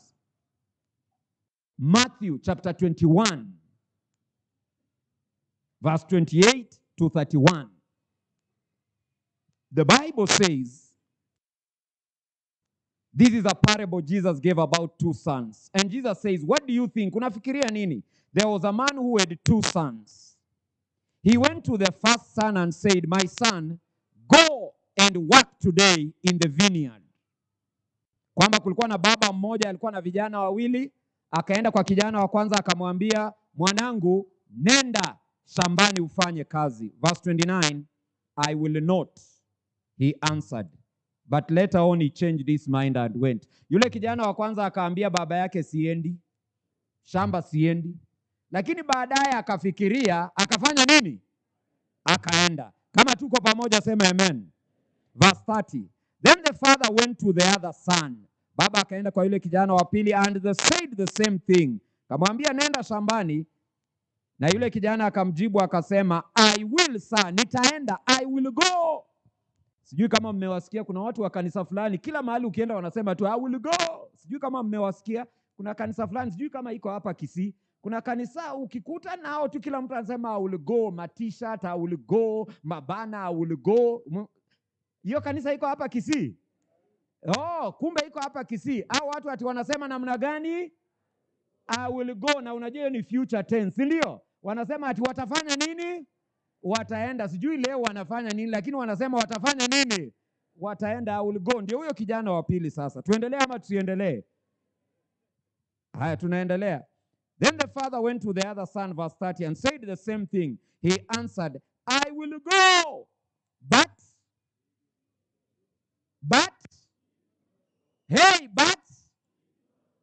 alisema nitaenda, lakini hakufanya nini? Hakwenda. Verse 31. Yesu akauliza, which of the two did what the father wanted? Ni nani kati ya hao wawili alifanya ambacho baba alitaka? Na wakamjibu wakasema, ni kijana wa nini? Wa kwanza. Yesu akasema, hakika nawaambia, watoza ushuru na makahaba wanaingia ufalme wa mbinguni mbele yenu. I came to tell you, Keisis Central SDA Church, that those who are planning to follow the orders are disobedient. Obedience is tested by being obedient and not intending to be obedient. Najua kizungu ni ngumu, hata wale wamelipia shuleni wao hawaelewi. Sikia, wacha nirudie tena. Sikiliza hapa kwamba obedience is tested by being obedient and not intending to be obedient. Narudia kwa mara ya mwisho, then I give up. Kwamba obedience is tested by being obedient and not by intending to be obedient. Ya kwamba utiifu unapimwa kwa kutii na sio kwa kupanga kutii. Sijui kama mnanielewa watu wa Mungu. Kwamba aliye mtiifu ni anayetii, sio yule anapanga kufanya nini? Kutii. Obedience is tested by intentionally accepting that I will obey now. Bwana asifiwe sana. Na ndio nimekuja kuambia watu wa Keisis Central SDA Church that those who are planning to follow the orders are disobedient. Yule anasema bado ninapanga, huyo si mtiifu. The second son intended to obey the father, but he did not. Yule kijana wa pili alipanga, alitaka kutii baba yake. Baba akasema enda shambani, akasema nitaenda, lakini katuni ikaanza ya Tom and Jerry, akasahau hakwenda. Baba yake alimwambia nenda fanya kazi. Akaenda akaangalia kidogo, akaingia TikTok, akaona hii video, akaona ingine, ikafika jioni hajafanya kazi. Alitaka kwenda lakini hakwenda, maana alikuwa Facebook anasoma status za watu za uongo. This is me in Minnesota. Na jamaa ako Nyamataro hapa tu juu hapa. Na wewe hapo umekaa umejaa wivu. Unaangalia kumbe huyu ameenda Minnesota na mimi tu niko hapa Bosongo. Na baba amesema nenda shambani, yeye ako kwa WhatsApp. Anasoma tu kile magroup imeandika. Vile watu wanarushiana maneno kwa group na hafanyi kazi, hachangii kwa hiyo group, hasemi chochote, yeye ameingia library ya idlers. Anasoma tu kile watu wanasema tu. Yeye anasoma. Angekuwa anasoma science hivyo Kenya tungekuwa tumejenga rocket inaenda kwa mwezi. Lakini sasa badala ya kusoma science anasoma WhatsApp. Ukiona ameinama mahali anaangalia, si kitu ya maana anafanya, anaangalia tu vile watu wanajibizana kwa mtandao. Ndio sababu amebaki mtu bure kabisa na anatumia bundles. Baba amesema nenda, akasema ninaenda. Anataka kwenda, lakini kuna kitu kikaingia katikati na hakwenda. Alitii ama hakutii? Kuna watu wachache wanajibu, kwani mko na issues kwa hii kanisa? Alitii ama hakutii? Hakutii. And that's why we are saying, ladies and gentlemen, that the second son planned to obey the father but did not. Planning to obey is not obedience. The second son said, I will go, but he did not go. It is not enough to say, I will go until you go. It is not enough to say, I will go until you go. If you are still saying, I will go, and you have not gone, you are a rebel. Wewe ni muasi. Tangu kanisa ianze hii program ya I will go, kama wewe unangojanga tu hapa wakisema, haya kanisa tusalimiane, I will go, unasema I will go, na hujaenda, you are a rebel. Wewe ni muasi. You are a rebel. Wacha nirudie mara ya 3, sijakosea. You are a rebel. R-E-B-E-L, rebel. You have rebelled against God. With all your slogans of I will go, t-shirts of I will go, banners of I will go, if you have not gone up to now, you are listed among rebels headed by the former Lucifer. That's what I wanted you to know. It's a serious matter. That's why the key text that was read here, Matthew chapter 12 verse 30, Jesus said there are only 2 groups. You are either gathering or scattering. You cannot be in between among those who are planning to gather. If you are not gathering with Jesus, Jesus says, whether you know it or you don't know, you are among those who are scattering.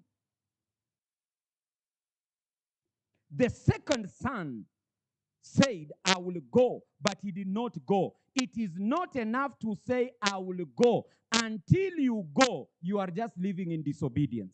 I came to tell you, Keisis Central Church, that those who are planning to follow the orders are disobedient. If you are there planning to follow the will of God, planning to follow the orders that are given, you are a rebel. You have rebelled against God. That's why you are planning instead of doing it. Kama tuko pamoja, sema amen. Kizungu ilikuwa rahisi, hakuna haja ya kutafsiri. That's very easy English. I will use difficult English later. Jesus gave orders for us to go into the world and preach, teach, make disciples, baptize. But many of us, Sabbath after Sabbath, are promising to go, but we have not gone. Yesu alitoa amri, tunaiita kwa Kiingereza the Great Commission.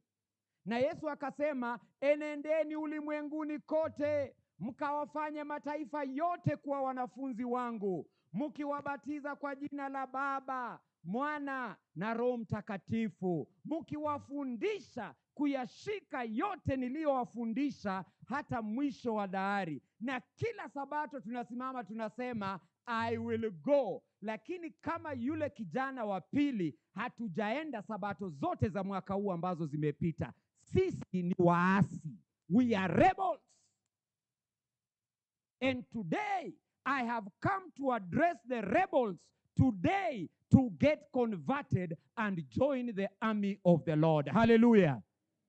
We can no longer be saying, I will go. You should say, I will go when you are already in the battlefront and not seated in church. Kama tuko pamoja, sema amen. Inatakikana tuchoke na watu wanaosema nitaenda, lakini mwishowe hawafanyi nini? Mwishowe hawafanyi nini?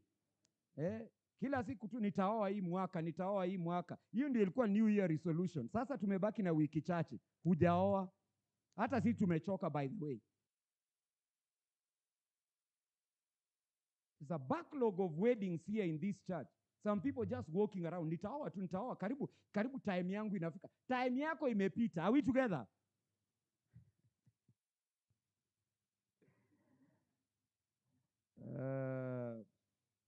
If we keep saying I will go, but are not going, we are living in disobedience. Tukiendelea kusema nitaenda na hatuendi, sisi ni waasi. We are rebels. That statement must awaken us. Every time we say I will go, ask yourself, have you gone, or you are just reciting a slogan? I will go. Yesu ametutuma, nitaenda. Yesu ametutuma, nitaenda. Utaenda lini? Maana mpaka leo wewe ni muasi. And Jesus said we are worse than prostitutes and tax collectors. We are here very sensitive to each other. Very sensitive. Mtu akionekana tu amesimama anasalimia mwingine anasema, hiyo ni kama nini imeanza. But Jesus is saying you are worse than prostitutes. Why? Because you are disobedient. Listen to me, brothers and sisters. The youth who will go are going. The men who will go are going. The women who will go are going. Yeyote ambaye atatii ameanza kutii tayari. Yeyote anayesema nitatii awe ni mtu ambaye tayari amemtii Mungu. Kama tuko pamoja sema amina. Those who are planning to follow the orders are disobedient. Every time a crusade ends, we give ourselves to Jesus and promise to do certain things that we haven't done yet. Conmen. Tumeambiwa kuna profesa atakuja hapa Muhindi kutoka India. Atahubiri, alafu watu watajitoa wamesimama tu, hata wengine watalia kwa laini.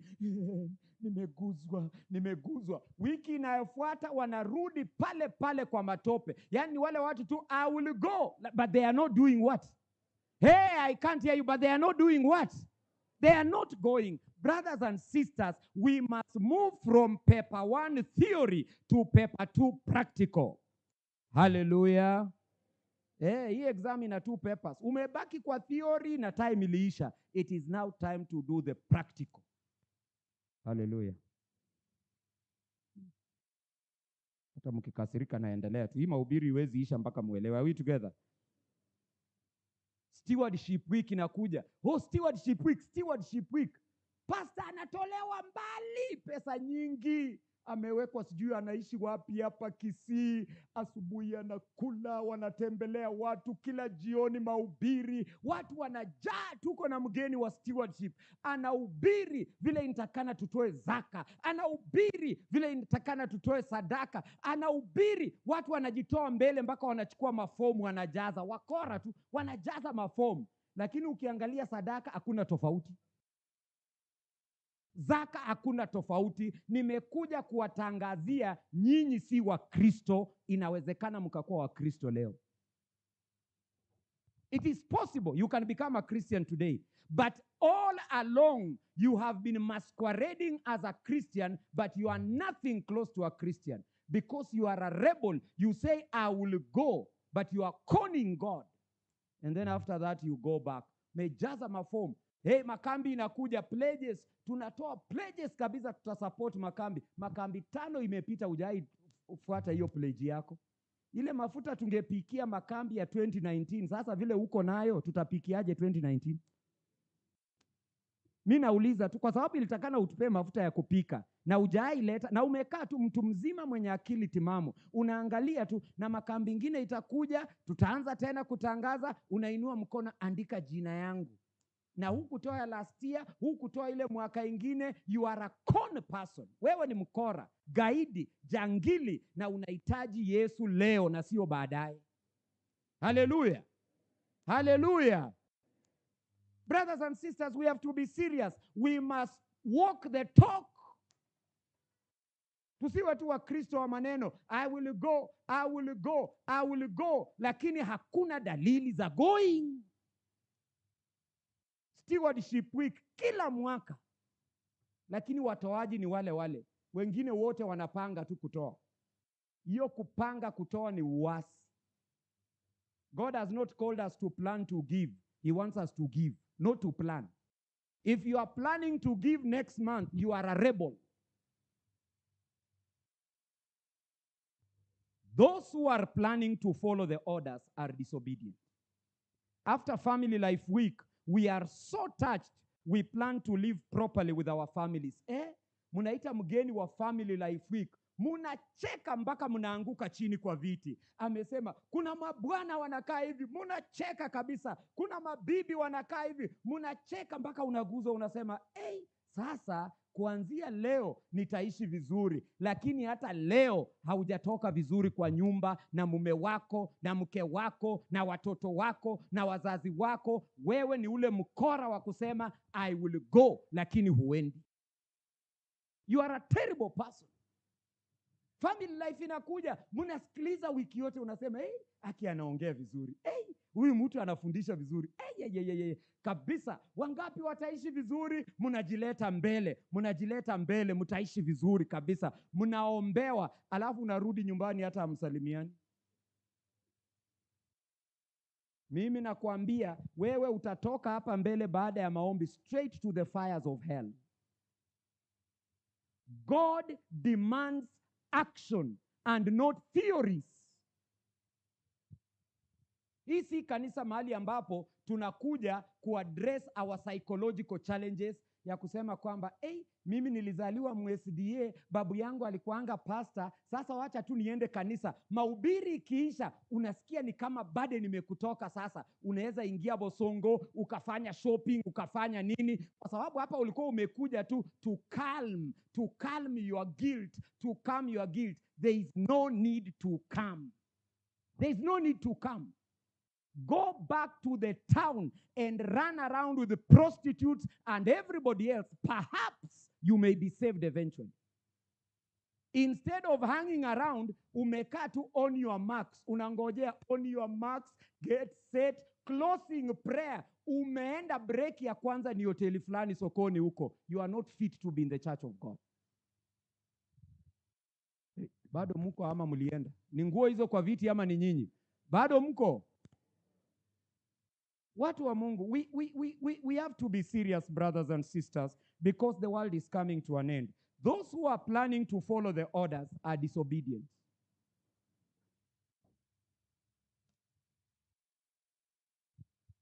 Sometimes we go for reconciliation meetings. Reconciliation, watu wamekosana. And we are so humble and we plan to start being better people, but we don't do it. Mulifanya reconciliation last year, lakini bado. Kwa reconciliation ukasema utalipa hiyo pesa. Uliomba pesa hujalipa, ukasema utalipa na ulipi, lakini sisi tumeona ukikula kuku na nyama choma town na hujalipa pesa ya wenyewe. Na ulikuwa kwa reconciliation, to reconcile kabisa, tukubaliane kuongea. It is sin, my brothers and sisters. Those who are planning to follow the orders are disobedient. Sometimes after exam failure, students will promise their parents that I will change my ways. Nitaanza kupita mtihani. Baada ya hapo anarudi kwa pombe. Baada ya hapo anarudi kwa upumbavu shuleni. Because they plan to do the right thing, they don't do it. Sometimes after being caught in the act, we promise we will make sure it doesn't happen again. But after that, we still have the same number. We change it a different name. I came to tell you, friends, that those who are planning to follow the orders are disobedient. After every sermon, we are so touched and we move forward and pledge to do everything that has been preached. But do we do it? Until the day you act, you are still living in sin. Mpaka siku utakayofanya mambo ambayo umeahidi, wewe unaishi kwa dhambi na hauko kwa barabara ya kwenda mbinguni.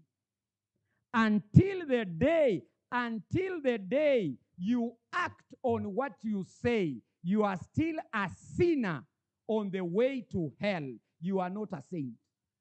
We can call you saint, we can have your name in the book, but you are not a saint. We even plan to get baptized or rebaptized, but it never happens. Wangapi wangependa kubatizwa, unajitoa hata unaandika jina kisha unapotea. I came to tell you that planning to follow the orders is not following the orders. When you read Matthew chapter 4,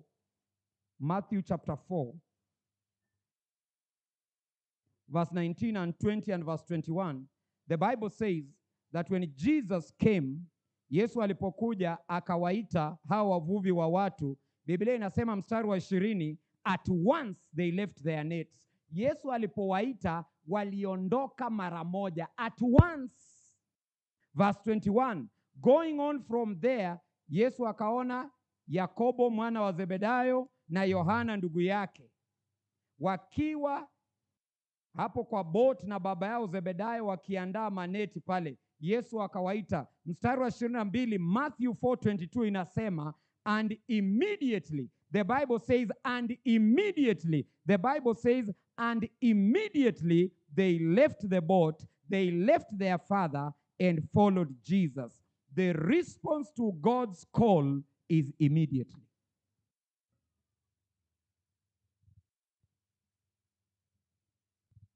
The response to God's call is immediately. the response to God's call is immediately. The response to God's call is immediately.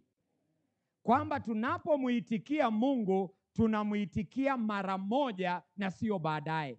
Yeyote anayepanga kuitika baadaye ni mkora na ni mtenda dhambi mpaka atakapoitika.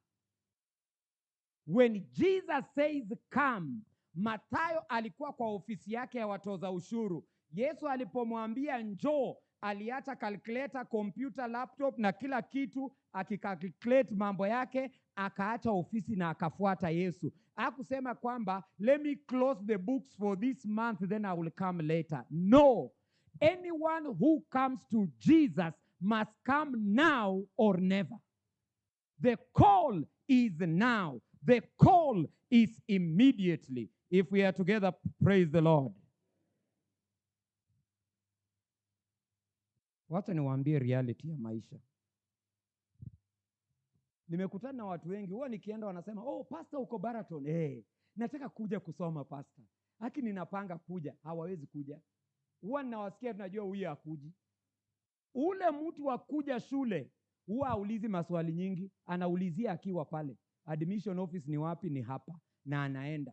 Lakini ule mtu, haki napanga kuja, wacha nione kama next year October nitakuja. Huyu huwa anajua tu huyu ni tamaa ya masomo anaye, lakini hawezi soma maisha yake yote. Hata waiona degree mpaka siku ambayo akili itagundua kwamba it is not about planning but doing. Hakuna mtu amewahi kuwa na pesa zote shuleni. Nobody has ever had all the money. So ukikaa hapa Kisii ukingoja kuwa na pesa yote, hautawahi kuwa nayo. Funga virago, kuja shuleni, kaa na Mungu aliyeko hapa ni Mungu wa kule, atakusaidia, utasoma, utamaliza. Lakini kama unakaa una plan, utazeeka ukiambia wajukuu wako nilikuwa napanga kusoma. Utakuwa unaambia wajukuu nilikuwa napanga, kwa sababu in life when you overplan and less action, it is a useless dream. You must learn to put things in action. Ndio hiyo mwaka inakuja watu wataanza New Year resolution. New Year resolution are as useless as they come because it is a plan and many people have no action. Kama kuna kitu unapanga kufanya kuanzia January 1, we fanya leo. You will be better off. If there is anything you are planning from January 1, begin today and you will be better off. But ukipangia January 1, I can bet you are not going to do it. Kufikia February utakuwa unajichekea tu.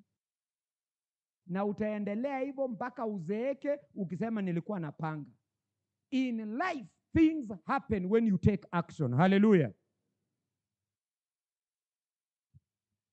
Kuna watu wana plan kusave pesa. Kuna watu wana plan kuanzisha biashara. Kuna watu wana plan kuanza side hustle. Karibu una retire kwa kazi na unangojeanga tu mshahara. Ujaanza side hustle. Sasa ukizeeka utakuwa unafanya nini? Unajua hizo siku zitakuwa mrefu sana. Unaamka saa 2 na hakuna mahali pa kwenda. Alafu bado unapanga kuanza. You are planning. Na unazeeka. Hizo vitu nyeupe zinaongezeka. Na wewe unajiangalia tu kwa kioo unasema nitaanza. Nitaanza. Endelea tu kupanga. Utaanza tu. Tunajua utaanza. Na sisi wote tunajua the truth. Huanzi na utaanza. Waliokutangulia wakipanga kuanza hawakuanza, na wewe si tofauti sana. Ni ile tu una kelele mingi na kizungu mingi. Hiyo ndio difference. You are a little more noisy and too much English. Lakini huanzi.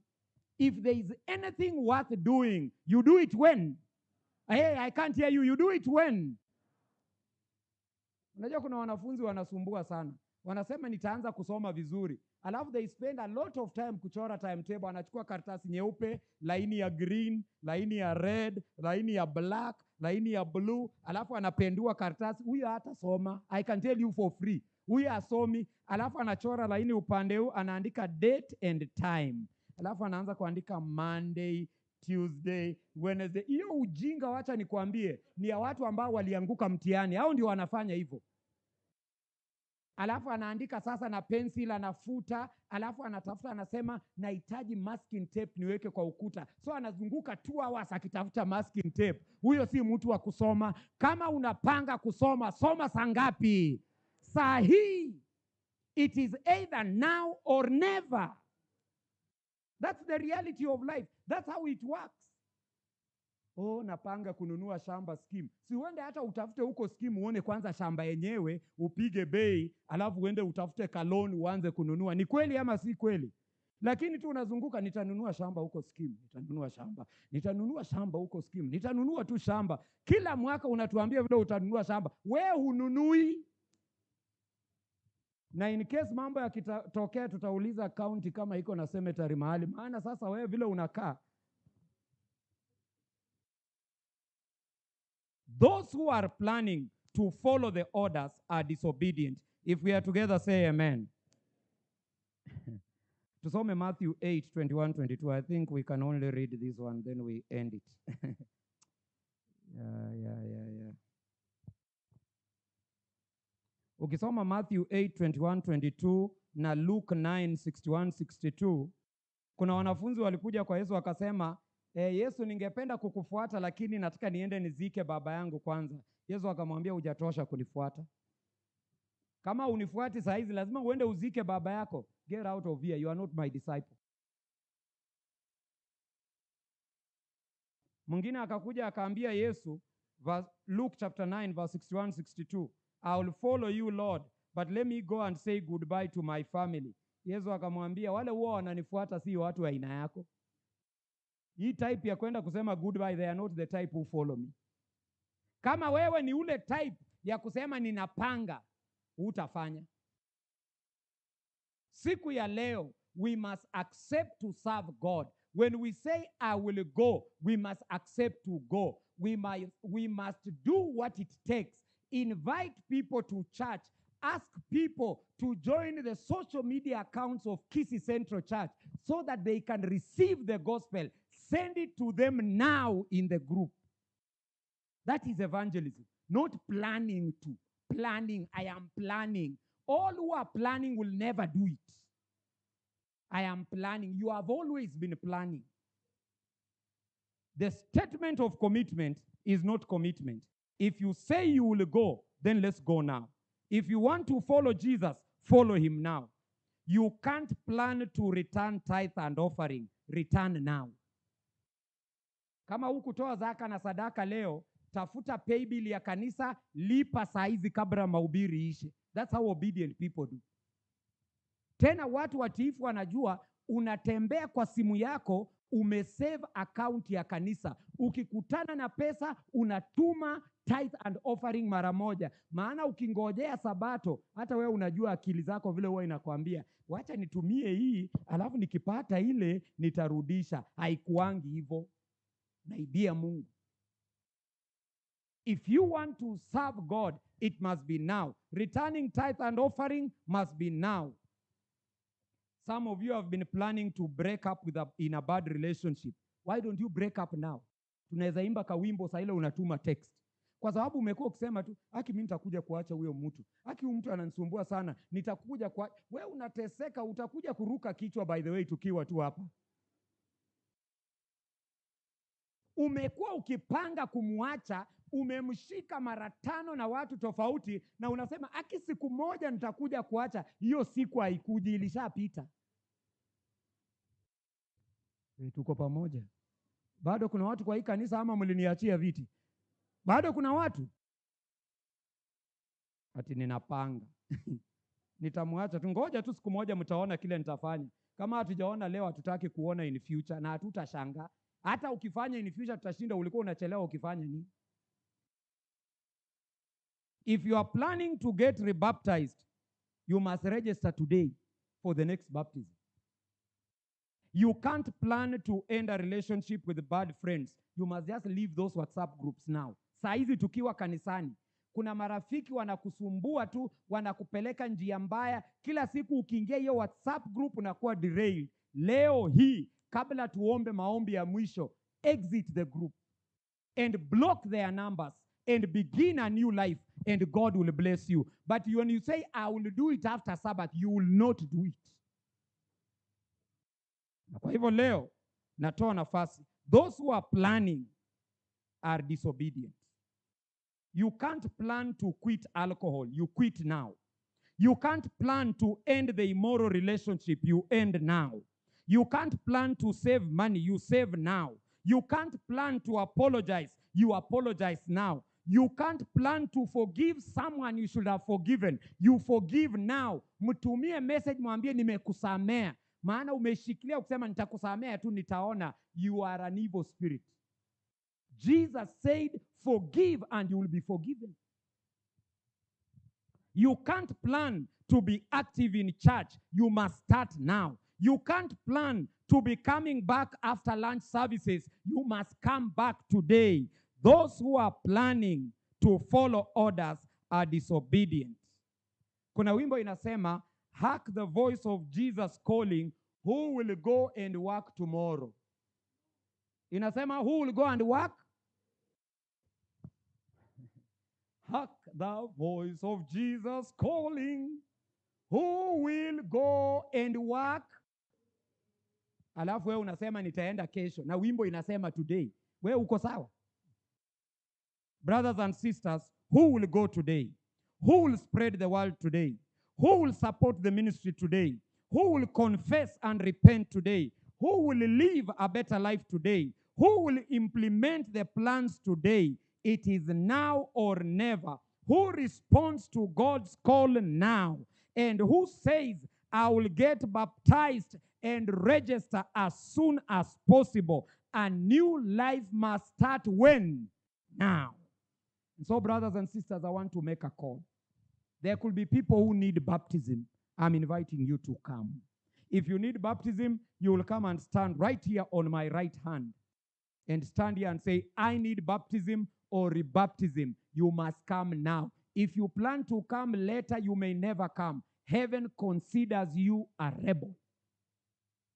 So if you need baptism, you will come and stand on my right. But there are other people who say, God, there is something I need to start now for my spiritual life.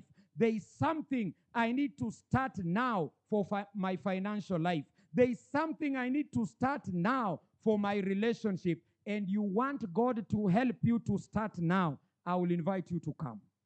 I'm inviting you to come if you are there. If you are there, you don't have to come. This meeting will end even if you don't come. Are we together? So if you are there, you come. Are you there? Are you there? Are you there? If you are planning to come when somebody rises up, don't come. Are we together? Are you there? Are you there? Are you there kwa mara ya mwisho? Are you there? Are you there? Are you there? Kuna wenye wanangojea wengine wakuja ati ndiye naye aanze kuja. Hiyo ni aibu mbinguni sana. Aibu kubwa ya milele. Are you there? Are you there? I can see God's people coming. Yeah. I can see God's people who think for themselves. Not those who wait for others to come. Those who think for themselves are coming. What does the church say? Hey, what does the church say? Is there one more person, then we pray? One more person, then we pray. There was no call for those to sit. Was there a call for anyone to remain seated? There was no such call. But there was only a call for those who want to come. Hallelujah. Hallelujah. Hallelujah. Hallelujah. God's people are coming.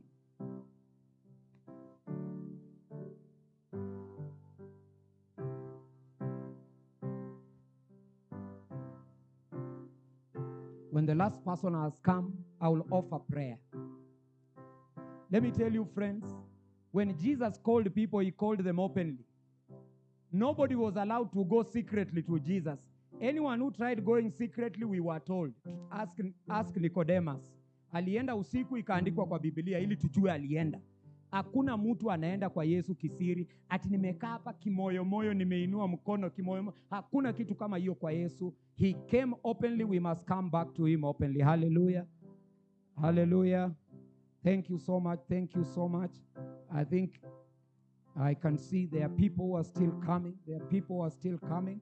Once the movement stops, we are going to pray. And God will give you a powerful start today. Because when we pray to God, He answers prayer. Today, something good will happen to you for coming. And the witnesses will see and say, I wish I went there. But no problem. They will come next time another preacher comes. God bless you so much. Today is the day of action. It's not the day of planning. It's not the day of intending to. It's the day of doing it in the name of the Lord. Thank you. Thank you. I see God's people are still coming. We can't pray until the last one has come. God bless you so much. God bless you so much, so much, so much. God bless you. Today, God does not call people who are just planning to, but people who actually do it. God bless you so much. I see God's people are still coming. Okay. Oh, yeah. Those who need baptism, please, you join the elders here. Join the elders here. Those who need baptism, join the elders here. I think it should be clear that way. Those who need baptism, please join the elders right here. If you need baptism, please, baptism, wale wanahitaji kubatizwa, wasimame hapa na wazee wa kanisa. Are there such people today? God bless you so much. God bless you. Thank you. I see some movement still. Once the last person has come, we will pray. Yeah. God is faithful. God is faithful. And anything you pray for, if you want a new start today, it will start today and not later. God bless you so much. God bless you so much. I think you can see some people still coming that end. Some people coming that end. God bless you. Thank you for showing up. You are coming to Jesus, not to me. I have no kingdom. The kingdom of the free. God bless you so much. I think the last one who ever wanted to come have come. Let's pray. Father in heaven, you have made a call through a human instrument, and your children have responded, and they are praying that there is something that must start now. I pray, dear Heavenly Father, that whatever it is that has brought your children forward, give them power, wisdom, ability to begin now. And may they look back and thank you that they took a step to ask for your help to begin now. Look at your children who need baptism, dear Heavenly Father. Baptize them with your Holy Spirit and give them a totally new life. We pray, dear Heavenly Father, that the experience of this day will be an experience we will discuss in eternity. May it have eternal consequences. In Jesus' name we pray. Amen. God bless you. God bless you as you sit. God bless you. God bless you wherever you are. God bless you so much.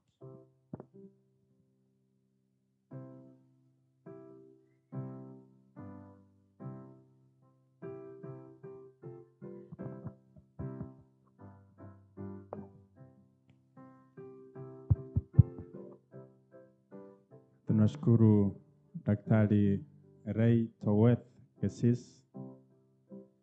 Programu ingine inaanza saa 8 kamili. Naomba tusimame na wimbo wa kufunga programu ya saa asubuhi ya masaa ya asubuhi. Tusimame wote.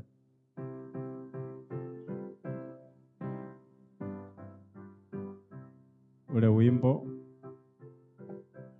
ambao ulikuwa umduae send, nani ataenda? Choristers.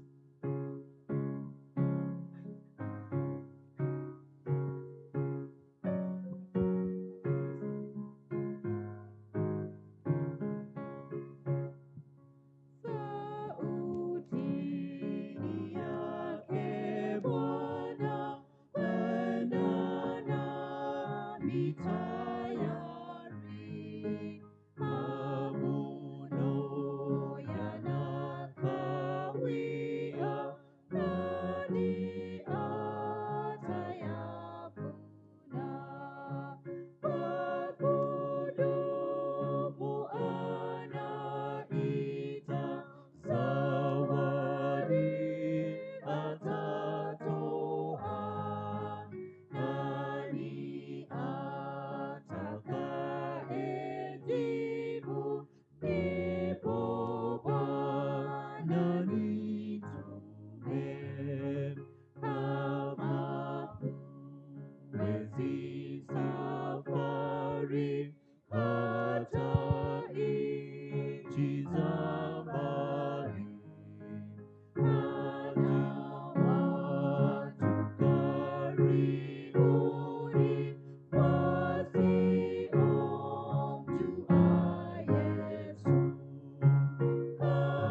Asanteni.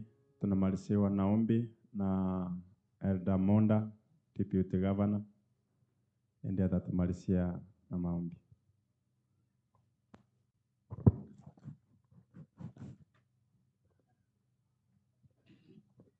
Na tuombe. Baba Mwenyezi Mungu wetu muumba, ni asante katika sabato hii ya leo kwamba umetukutanisha hapa kama wana wako na umenena nasi kupitia kwa mtumishi wako. Tumeelewa ya kwamba kupanga obedience is not being obedient. Tukipanga obedience is disobedience.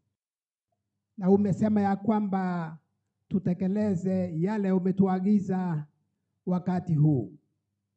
Mungu, tunakuomba ya kwamba kila mmoja wetu katika mkutano huu wa leo wa Sabato utubadilishe roho zetu na tuwe wana wako, tutii amri zako wakati ule umetuagiza kufanya mapenzi yako. Tunaelewa ya kwamba mwisho wa dunia hii uko karibu. Nasi ni kwamba tujiandae, tuwe tayari kuelekea katika ufalme ujao. Utuandae Baba yetu, ubariki kila mmoja wetu, ubariki mtumishi ambaye amenena nazi, ubariki pastor wa kanisa hili, viongozi wa kanisa na Wakristo wote, ili zote tuwe jiandae kuwa tayari kuelekea katika ufalme ujao. Ndio maombi yetu katika sabato ya leo, kwa jina la Baba, la Mwana na Roho Mtakatifu. Amen.